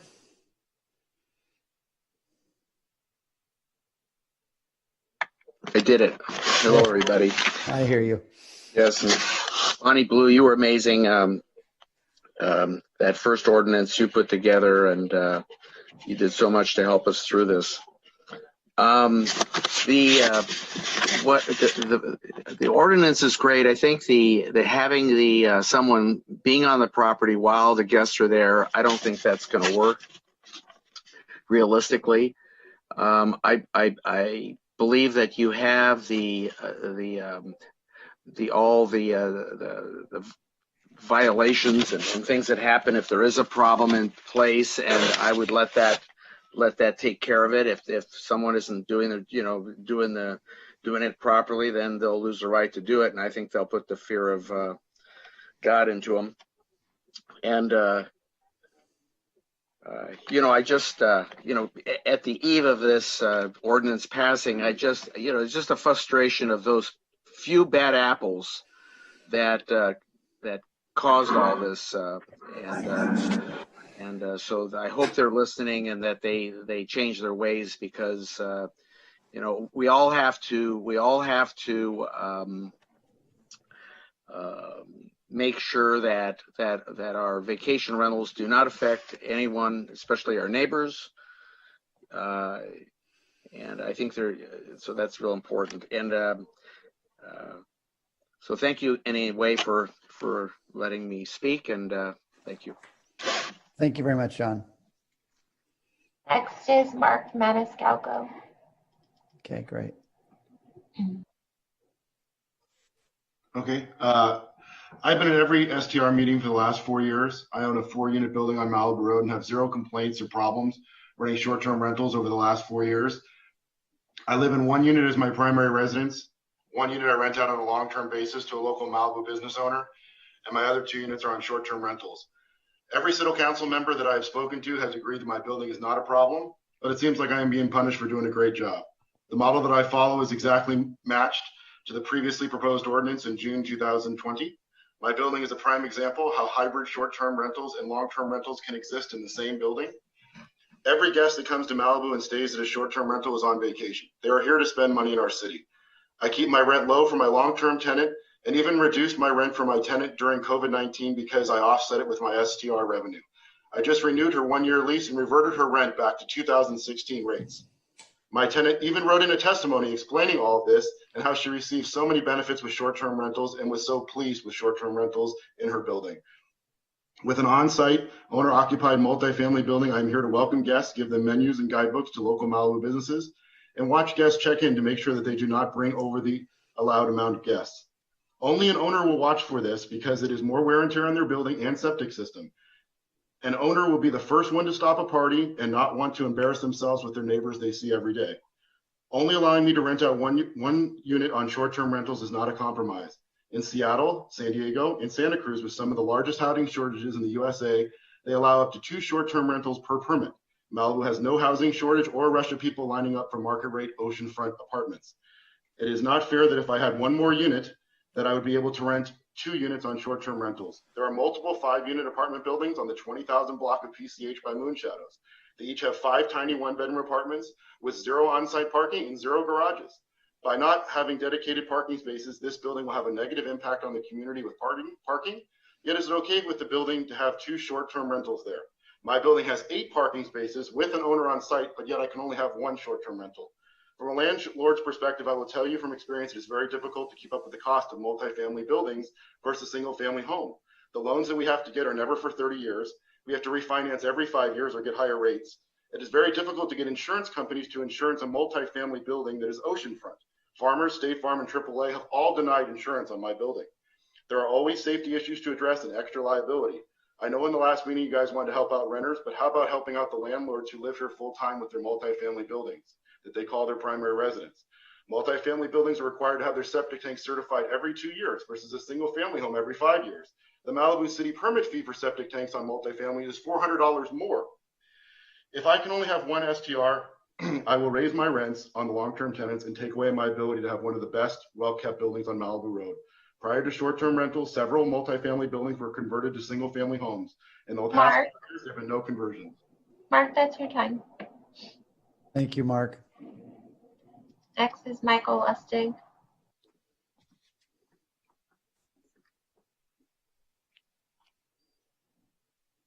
Can you hear me? I can hear you, Michael. Very good. Hi, Mikey. Hey. Mayor Mikey. And I agree with you that we can all be more civil to each other. And I think in the process of my time on this issue, I have never called out a single individual, only the company. And it is a matter of, not about nuisances. It was always about businesses and residential. And the thing that cures the nuisances without a doubt is having the host on site.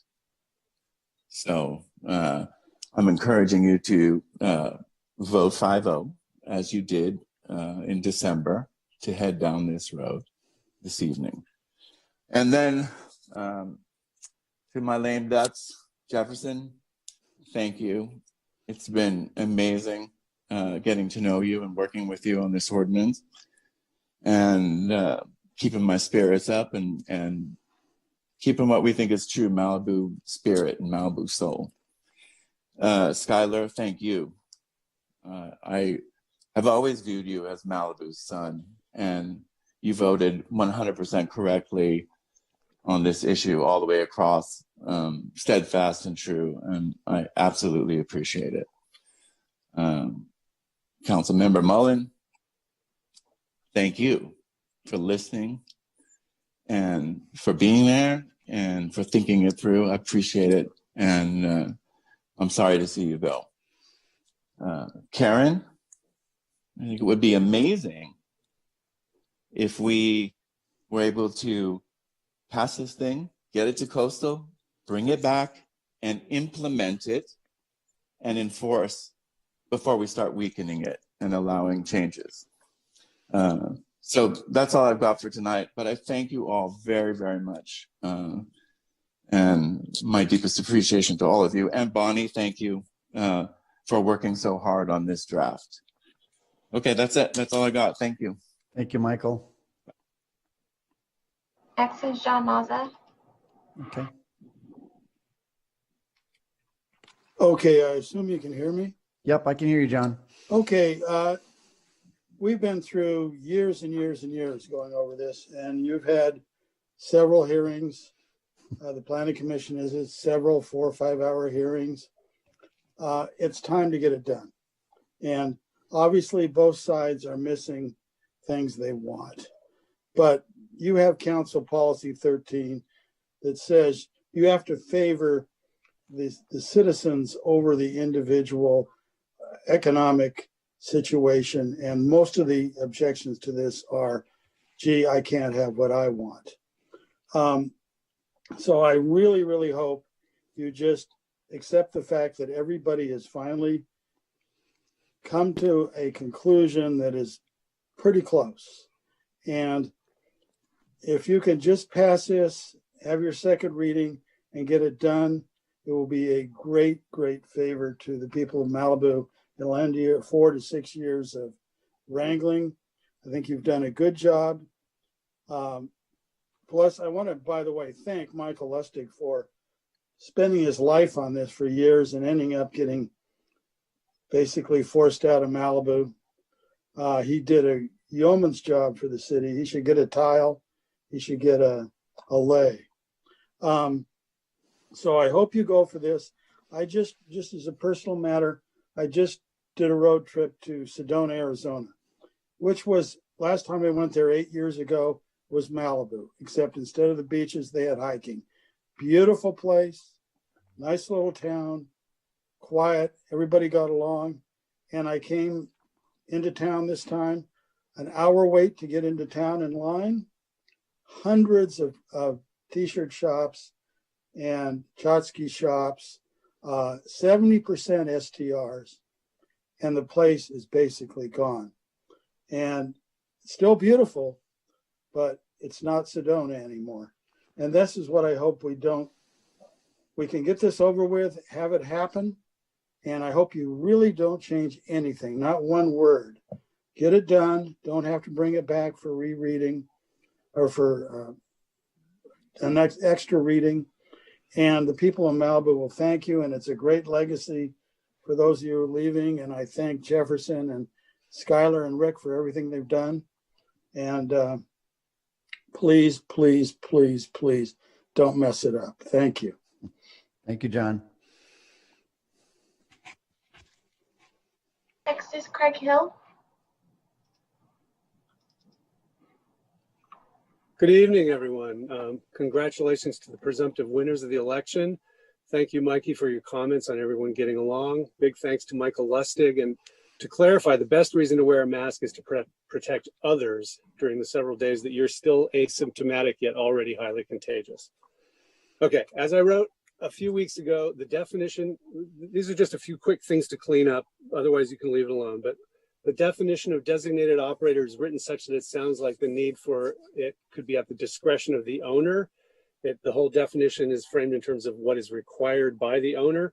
Make it explicit to avoid potential confusion that the definition should reflect that the presence of the DO is required by the ordinance in all instances when the owner is not required to be on site. Meanwhile, as you drafted it, the 60-day carve-out for vacationing owners is excessive. You included it as an afterthought without really discussing the implications. And the main problem is the cumulative aspect. As it is now, many owners rent for the 2-night getaway weekends, give or take. They don't rent every night of the week. That's not their business model. And this ordinance won't affect that business model as long as it has this overreaching carve-out in it. Because if an owner can serve those same 2 to 3 night rentals throughout a 4 to 6 month high season, then they're basically doing the same business they were doing before. So, and it has no enforcement mechanism the way you designed it. So somebody could say they only did 40 days when they've done 80 already. So that carve out, I think you have to get rid of it, limit it to 30 days, somehow constrain it. More fundamentally, the city's main problem is not nuisance, it's not noise, it's the commercialization of neighborhoods, the animization of neighbors, the loss of families and its effect on school enrollment. Please tighten up the loopholes, because if the whole thing is too loose, there will be blowback from longtime residents. The few possibilities of that would be litigation. The baseline is that commercial activities are illegal in residential zones.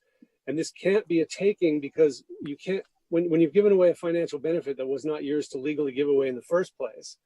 And the other consequence would be a citizen-based referendum signatures gathering to put a ballot measure to ban SDRs altogether in respect of that residential zoning. So if this isn't really tight, then something like that's going to come down the road. And finally, the direction you gave was not what staff just said tonight, to merely incorporate aspects of the Santa Monica ordinance. That's what they said. It was to model it as closely as possible given the two cities' different circumstances. Yet staff has steered you towards something much more laissez-faire than that and made it more complicated in the process. So whatever you do, please keep it tight and simple, eliminate all the excess exemptions and carve-outs and whatever, or the whole thing's going to be challenged wholesale down the line one way or the other.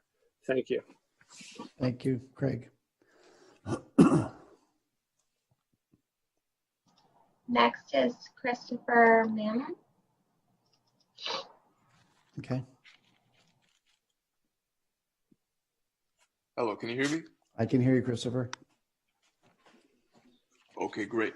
My family has lived in Malibu for the last 30 years. And over the years, we have moved to various parts of LA County, and it's not practical for any one person or segment of my family to be there full time. So it's a great vacation home, but I'm currently in Los Feliz, but I'm managing this vacation rental, and it's great because it brings an income, and also I have a very legitimate public safety concern.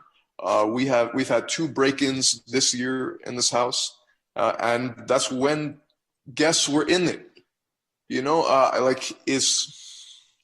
I as much as I don't like a hotel town, and it's not my ideal either, it's greatly preferable to a high vacancy vacation hometown during a homelessness crisis. I take great comfort in knowing that people are there consistently, and that my neighbors also run Airbnbs, and it's nice having that traffic there, that those eyes on the street. And also, this is a huge economic positive. Tourists come here to spend money. I employ a cleaning and maintenance staff. I can pay for my taxes and renovations on the home. When I renovate my home, the home values in the neighborhood go up, and then it's a virtuous cycle. I get it. It's a little weird, and it's not my ideal either, the commercialization of Airbnb, but I think that's part of the nature of the modern economy, the modern way that people travel, and it's also a legitimate accessibility issue. Here we have some of the most beautiful scenery in the world, and we have no hotels. We have no ways for people to come and interface and engage with it. So, and I think this is preferable to having hotels in particular commercial corridors, because those have their own problems with it as well. But I think this is a net positive, and if we just allow it to happen, I think we'll have safer environments, more revenue coming in, greater investment in our housing stock, and I think it can be a win-win. And nuisances are a problem, and they should be dealt with, and that's a separate matter.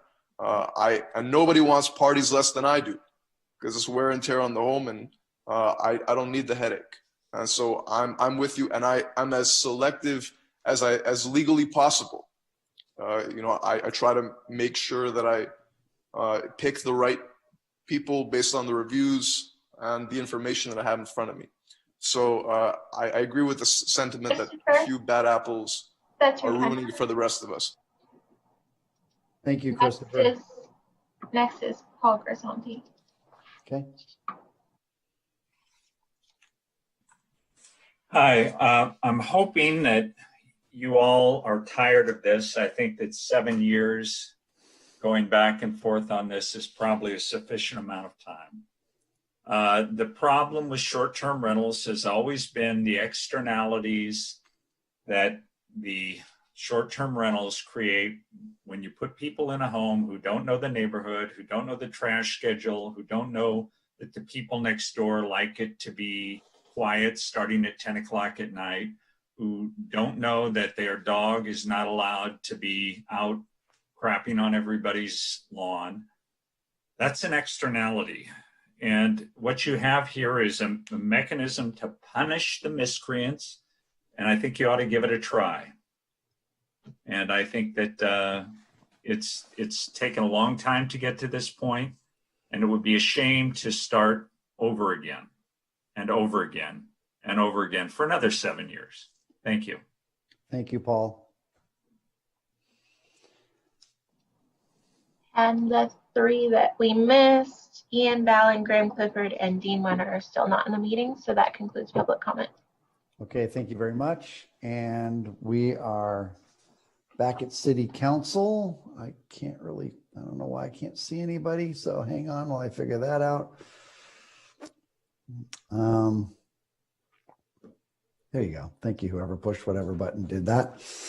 Okay, City Councilors, we're back here.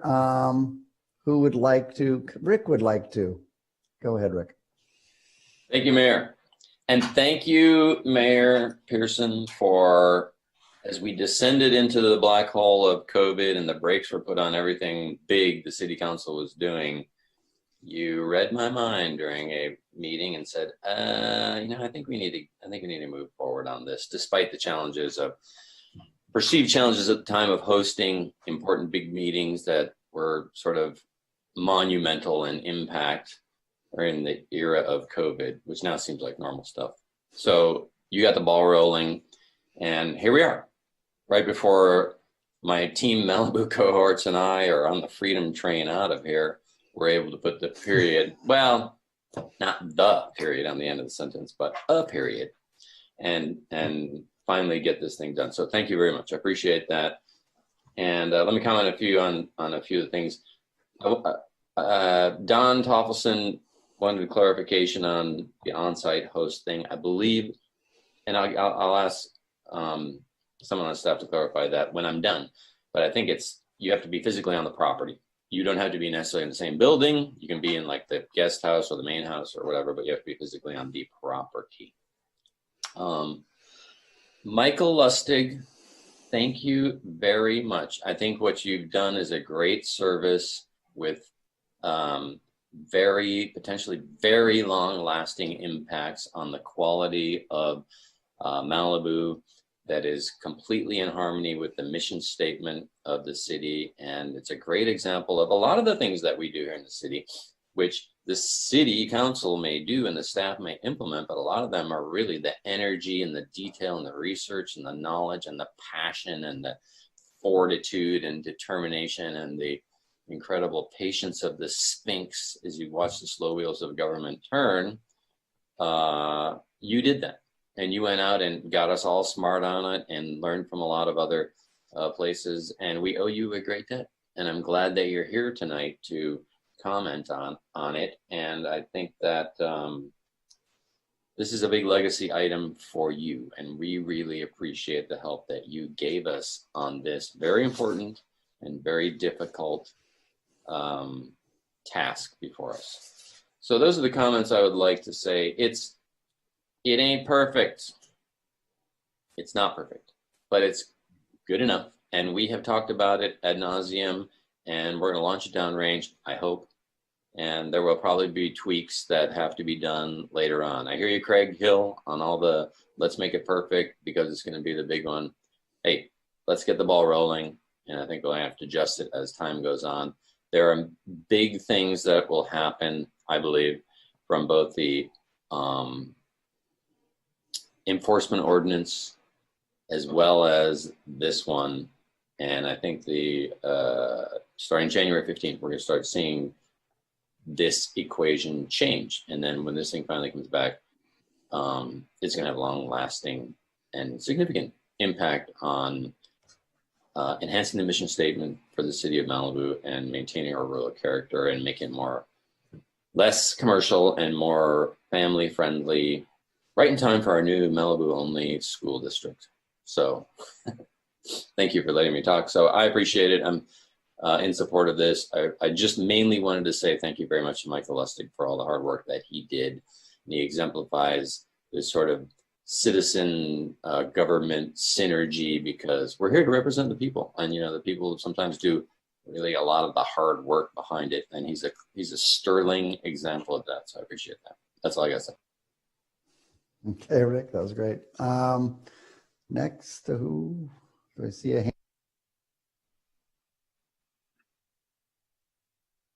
There you go. You're muted, Mikey.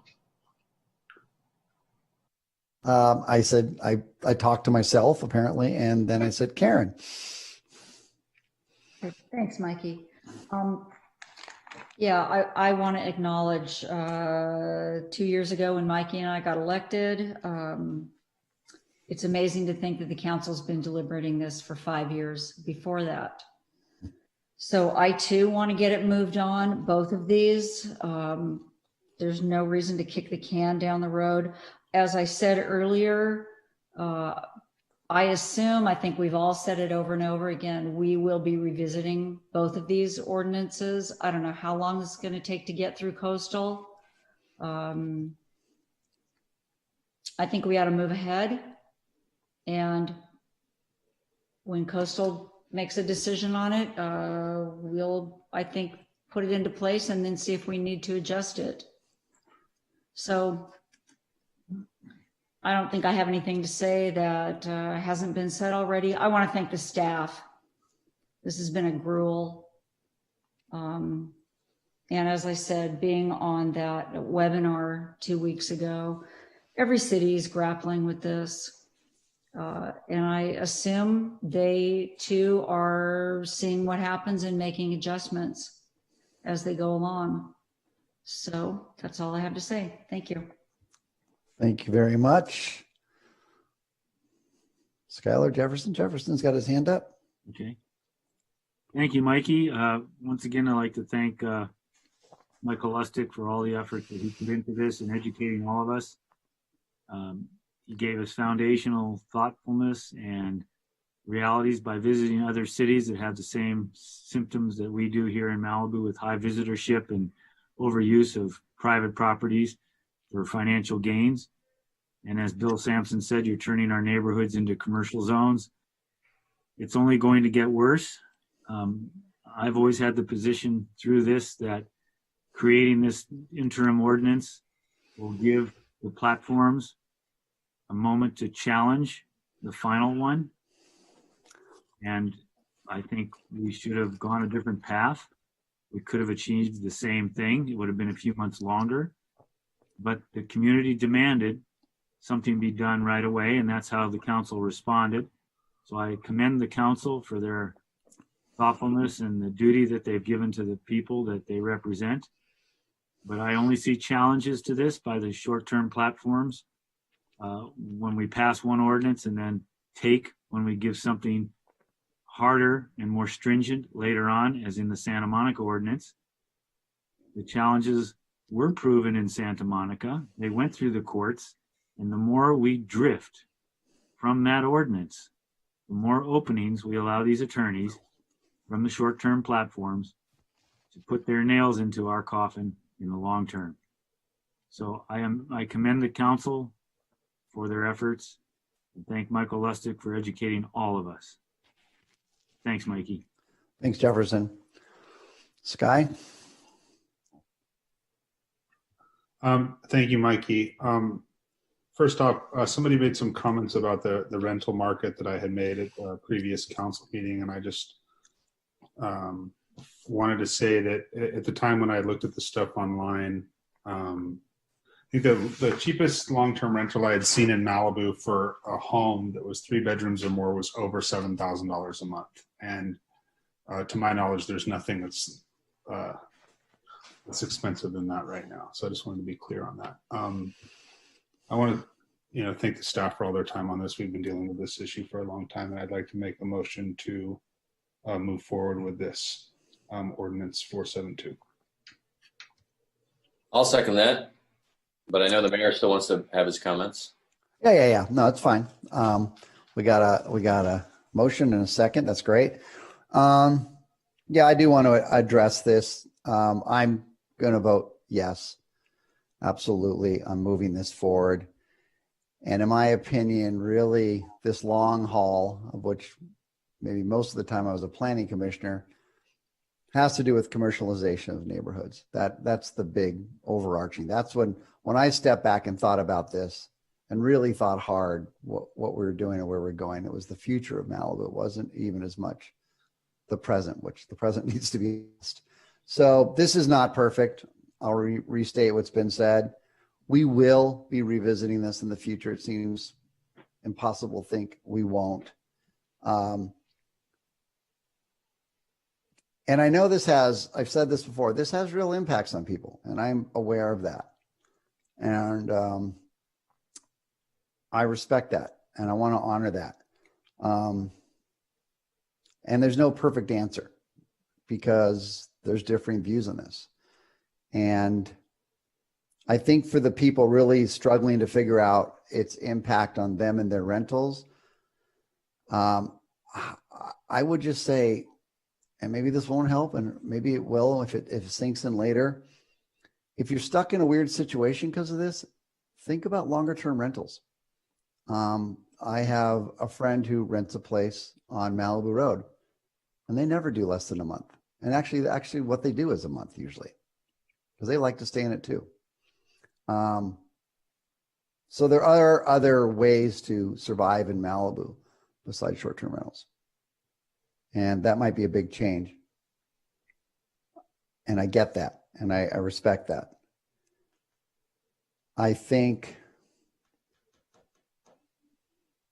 as was said, it has to go through coastal. That's going to be an interesting journey. We're not Santa Monica.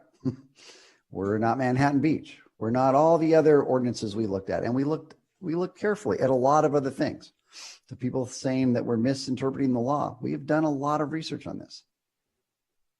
And we're not just flying blind without thinking about it. Good Lord, there's been years of figuring this out. And I applaud the staff very much for hanging in there when this was really hard to move forward and changes were made. And it was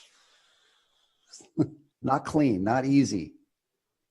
And I really do appreciate the hard work there. Michael Lustig, yes, you are you are the strong voice on this.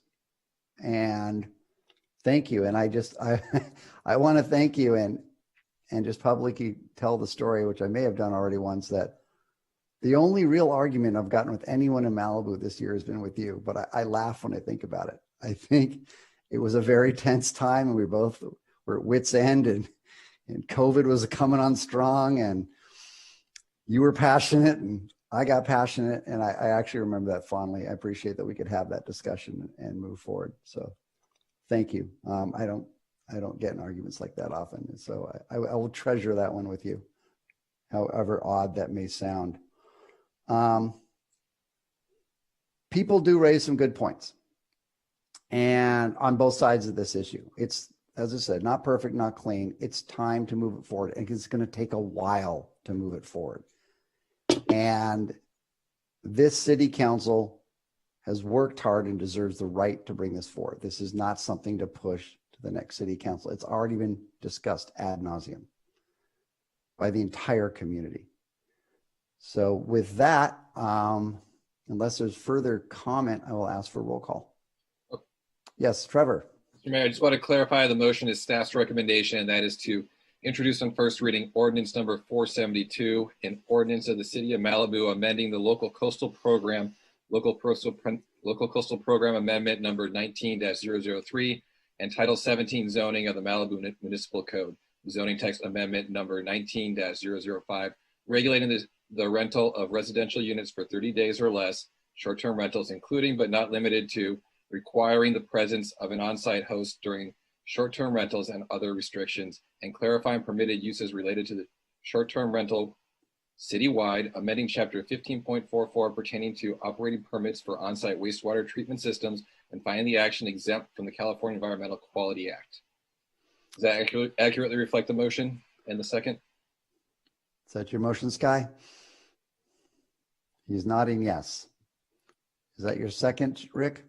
It is. Okay. Let's have roll call now, please. Mayor Pro Tem Peak, Yes. Councilmember Mullen, Yes.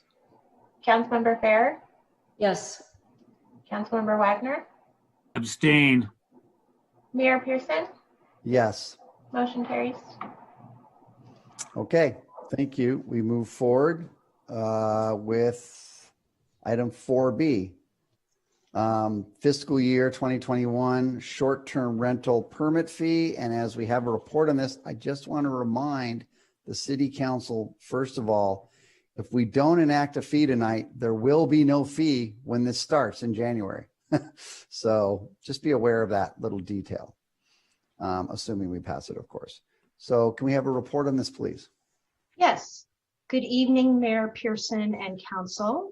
The item before you is for the council to hold the public hearing on the short-term rental permit fee for fiscal year 2020-2021. On September 29th, 2020, the City Council adopted ordinance number 468, enacting the short-term rental permit system that will become effective on January 15th, 2021. Staff has returned for the approval of a fee to cover the administrative costs of issuing these permits. State law mandates that municipalities may only charge those fees necessary to recover costs. As fees become effective 60 days after council approval, if the fee is approved tonight, it will take effect on January 4th, 2021, about 11 days before the permit system becomes in effect.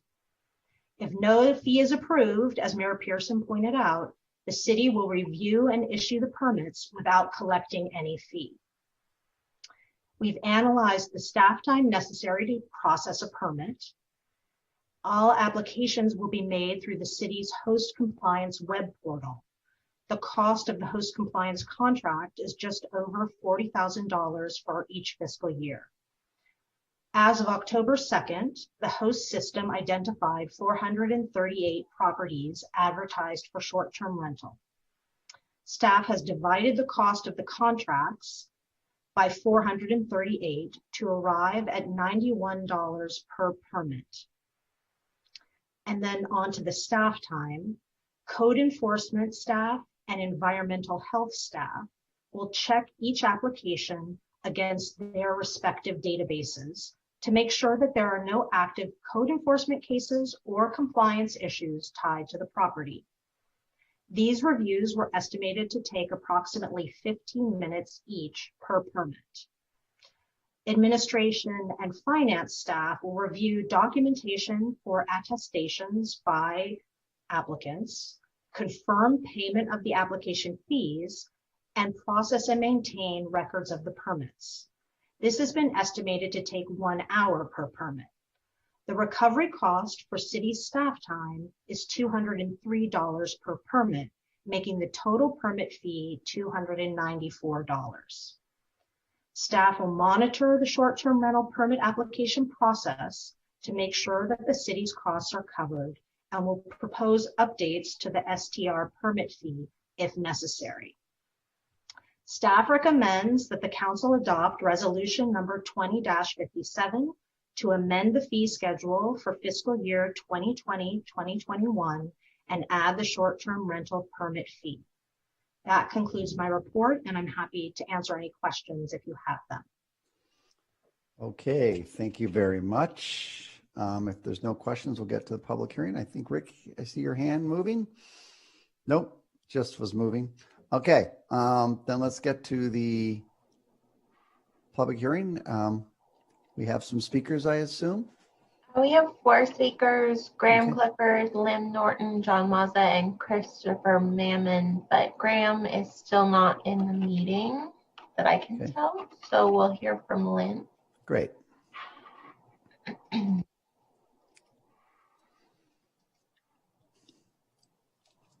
You there, Lynn?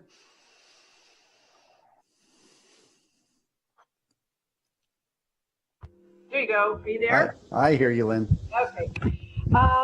I just didn't understand how the fee calculation with regards to enforcement included actually having somebody to do enforcement.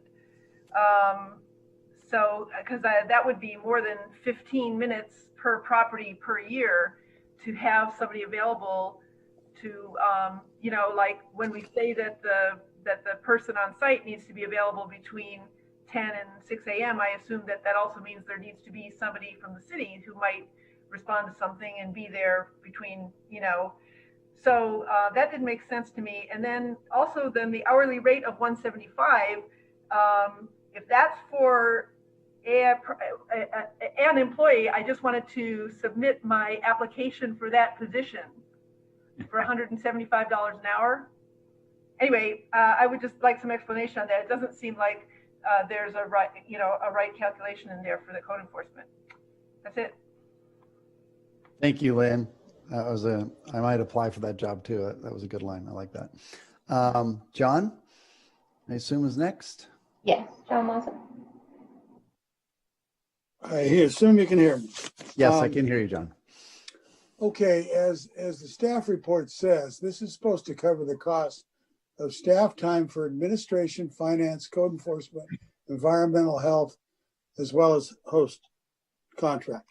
Now, as we all know, the success of the ordinance you just passed depends on compliance. That's the big thing in Malibu. It's always been true, and we need to pay for it. Now, when you look at what's required to get a permit, I don't see how there's any possible chance that 15 minutes or 15 minutes in the code enforcement and 15 minutes in environmental service will check for an operating permit, make sure it's the primary residence of the owner, check, see if it's the only issue permit, check if the TOT tax has been paid. Obviously, that's for next year. Validate the number of bedrooms, validate the property liability insurance is in place, check compliance with health and safety ordinance for the whole city, update the contract information to change when you have an off-site manager, check parking requirements, track violations because you don't lose your permit until you've had a couple, so you have to keep track of them. And most of all, nighttime compliance. We have nobody that works at night, zero. And this isn't going to work without a code enforcement officer. So you're talking about funding at least one more position, at least one. And this can't be done for $90. It can't not be done for $90. You can't even check the building and safety for $90. That's probably what you charge to inspect a window. So the city is vastly underestimating the cost. And if we're stuck with not enough revenue to enforce this, then the whole thing fails. So I hate to say it, but I think you're probably talking a number twice as high as this. And the staff has said they have an extra 11 days if this takes 60 days. I really think you should bring it back at the next meeting on an expedited basis and figure out what the real costs are. At least make sure you cover nighttime compliance and weekend compliance. Otherwise, we're going to lose a bunch of money. And we're not in a position to do that. Thank you. Thank you, John. And next is Christopher Mammon.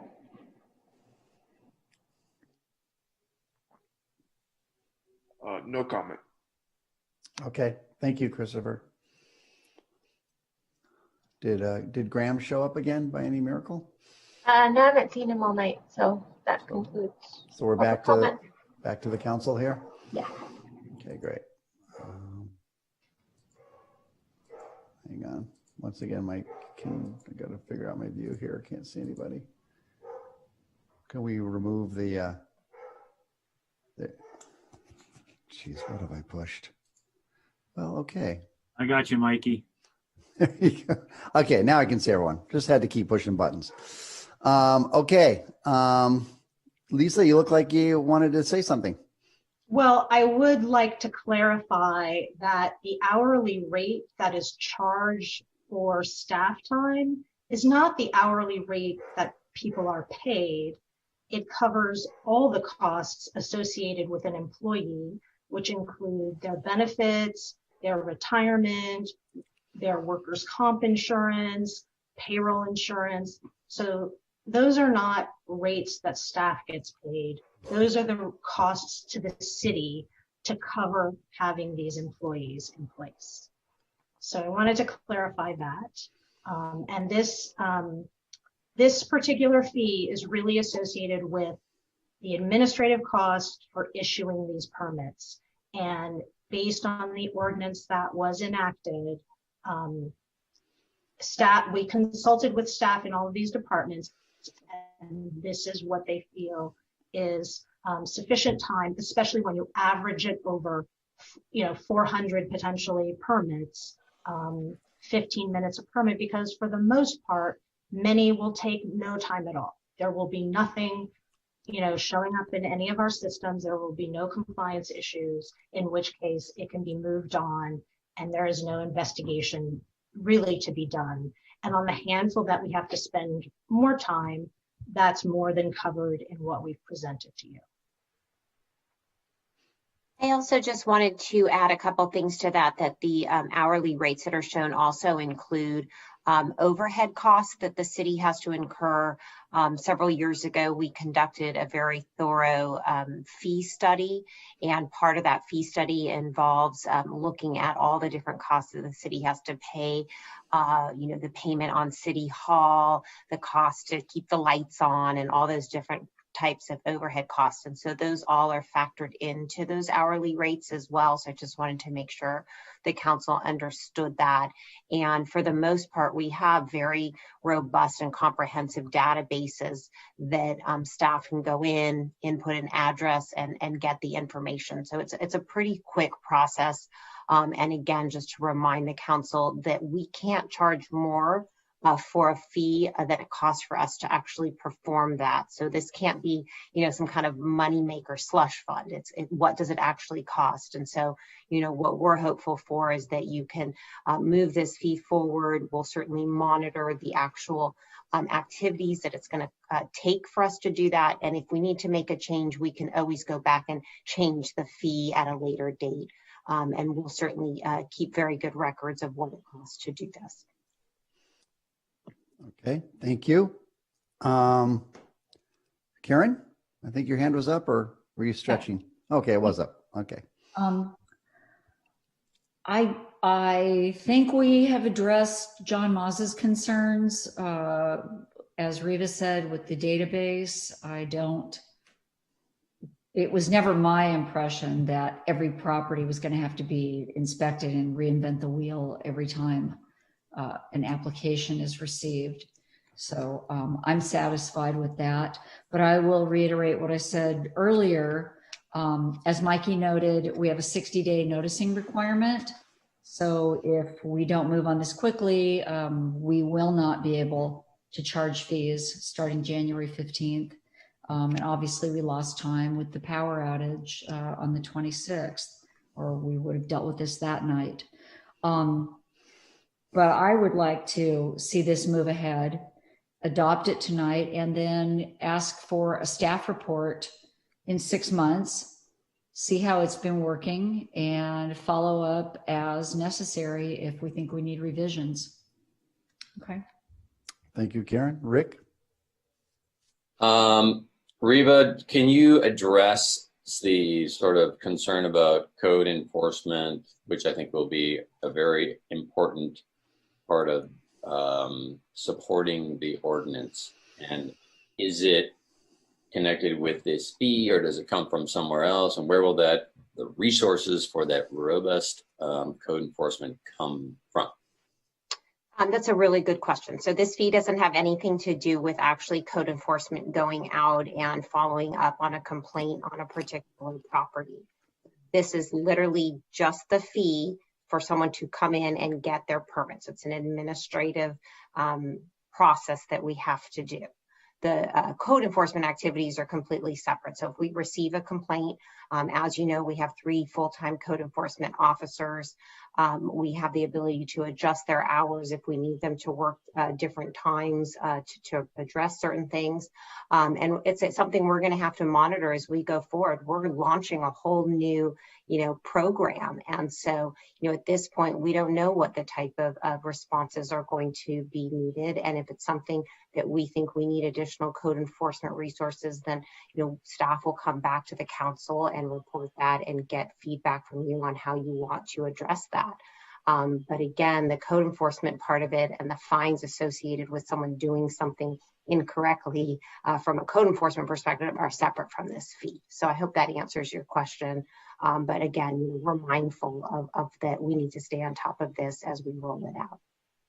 That does answer my question. Thank you very much. I wanted to hear that articulated for the benefit of those who are concerned about code enforcement, because we really don't know what lies ahead. And thank you for clarifying that. That's all I got.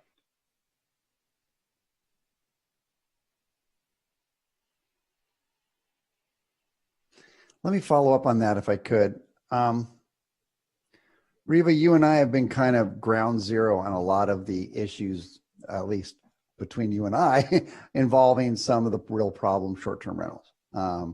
We were on speed dial for a number of people, and often late at night. As we move forward, how are we going to address? It seems like there's 2 main areas I see potential code enforcement issues at the premise because of their behavior. One is late at night when alcohol is probably flowing, mostly on weekends. And then the other is like during the day on a weekend when people tend to have parties and invite people over. So what's going to be the enforcement mechanism to address that when we get those calls?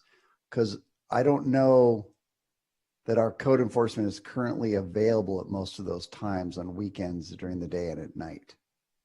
I want to start by checking with Trevor to be sure that he's comfortable that we're going down this area because this is not part of what this agenda item is. So I'm going to start with asking him that before I answer that. If that's okay. Yeah, of course. Thank you. Sure. I think if we're talking about a discussion about adding new code enforcement resources, that should be noticed separately so that anyone that's interested in, what that form that would take, we should bring that back. If it's just a simple question of, what the resources we have right now, what that is, I guess we have a quick answer. I mean, we had the sheriff's department who's going to respond to items, that are after hours and on weekends. And now there's a program in place that if you have, 2 violations of the noise ordinance, you lose your permit. So that should cut down on some of your code enforcement on these as well. But if there is interest in doing other options, we should notice a future hearing to, talk about what other type of mechanisms the council's interested in. If it is extra resources, if it's people on call, whatever form that is, that the council can do it. We just, tonight we're just talking about the fee. An opportunity for that, Mayor, might be as part of the mid-year budget review, which will happen at the second meeting in January, that we could certainly add something in there to discuss whether we need to address code enforcement resources for this new program. We do, as I said, have 3 full-time code enforcement officers, and we certainly can change their schedules. We've done that throughout the summer, past few summers, where we've had them working on weekends and evenings to make sure that things are in compliance. And they're certainly available to flex their schedules accordingly. And so maybe as part of the budget, we could just discuss whether we need to add, and we even can afford to add resources and whatnot. But I'm hopeful that the new enforcement tools that have been provided for this interim ordinance, as the city attorney said, will be able to cut down on the problem properties, and that we also will have things in place that the sheriff can actually enforce if they are the ones to go out and respond. So that would be my suggestion, if that's helpful. I'm not trying to be evasive, but also want to stay within No, that's a fair answer. That's a fair answer. I think, we're starting this in the middle of our winter, so it's probably not the craziest time of year. So, but a good time to sort of suss it out. All right, I don't think I have any more comments myself.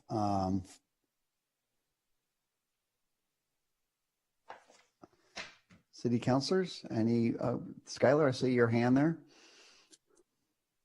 Well, I'd like to make a motion to adopt resolution 2057, amending the fee schedule. I'll second. And then I just wanted to add a comment, Mikey, which was, I think that this is probably going in the right direction, and that I just hope that staff, does a full assessment of it once it's in place, which they will, to make sure that the costs are accurate. And I want it to be fair. Obviously, that's the intention of it. So I appreciate the due diligence in relation to what they think that the costs will be, but I also really appreciate the comments from the public and their concerns and related to inspection costs and stuff like that. So I'm confident in staff's assessment, and know that they will have faith that they will change anything with future council if needed. We're more than happy to bring back, follow-up update, in a 6-month period to assess how it's going. And I think that that's, with any type of new program, that's a prudent way to move it forward. Okay, thank you. Thanks for the clarification. I appreciate it. I know we're going into new territory, so here we go.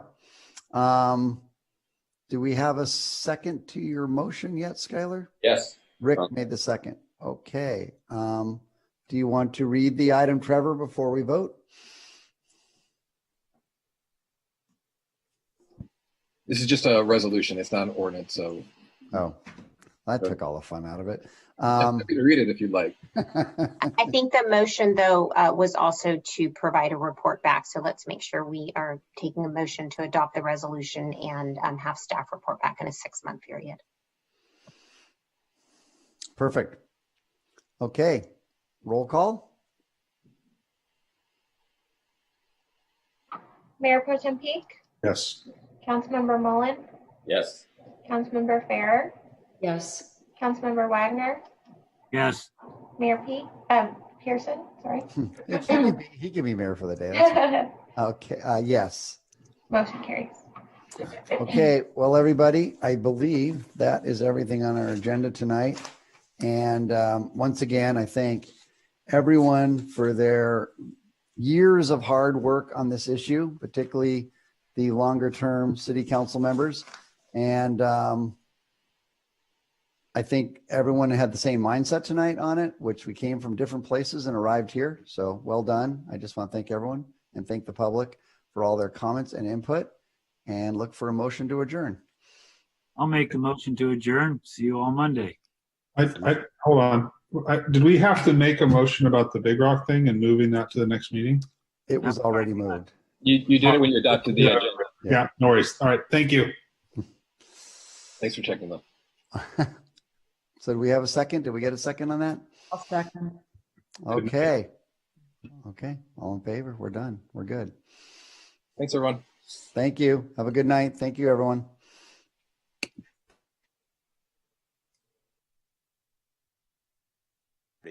Had a limit on the square footage. The thing that needs to be interested or need to be clarified is that we made it very clear on the second go around with this new client. And again, they appreciated the style, they love the location, but they wanted to redirect the type of bedrooms that they had, knowing that they wouldn't be able to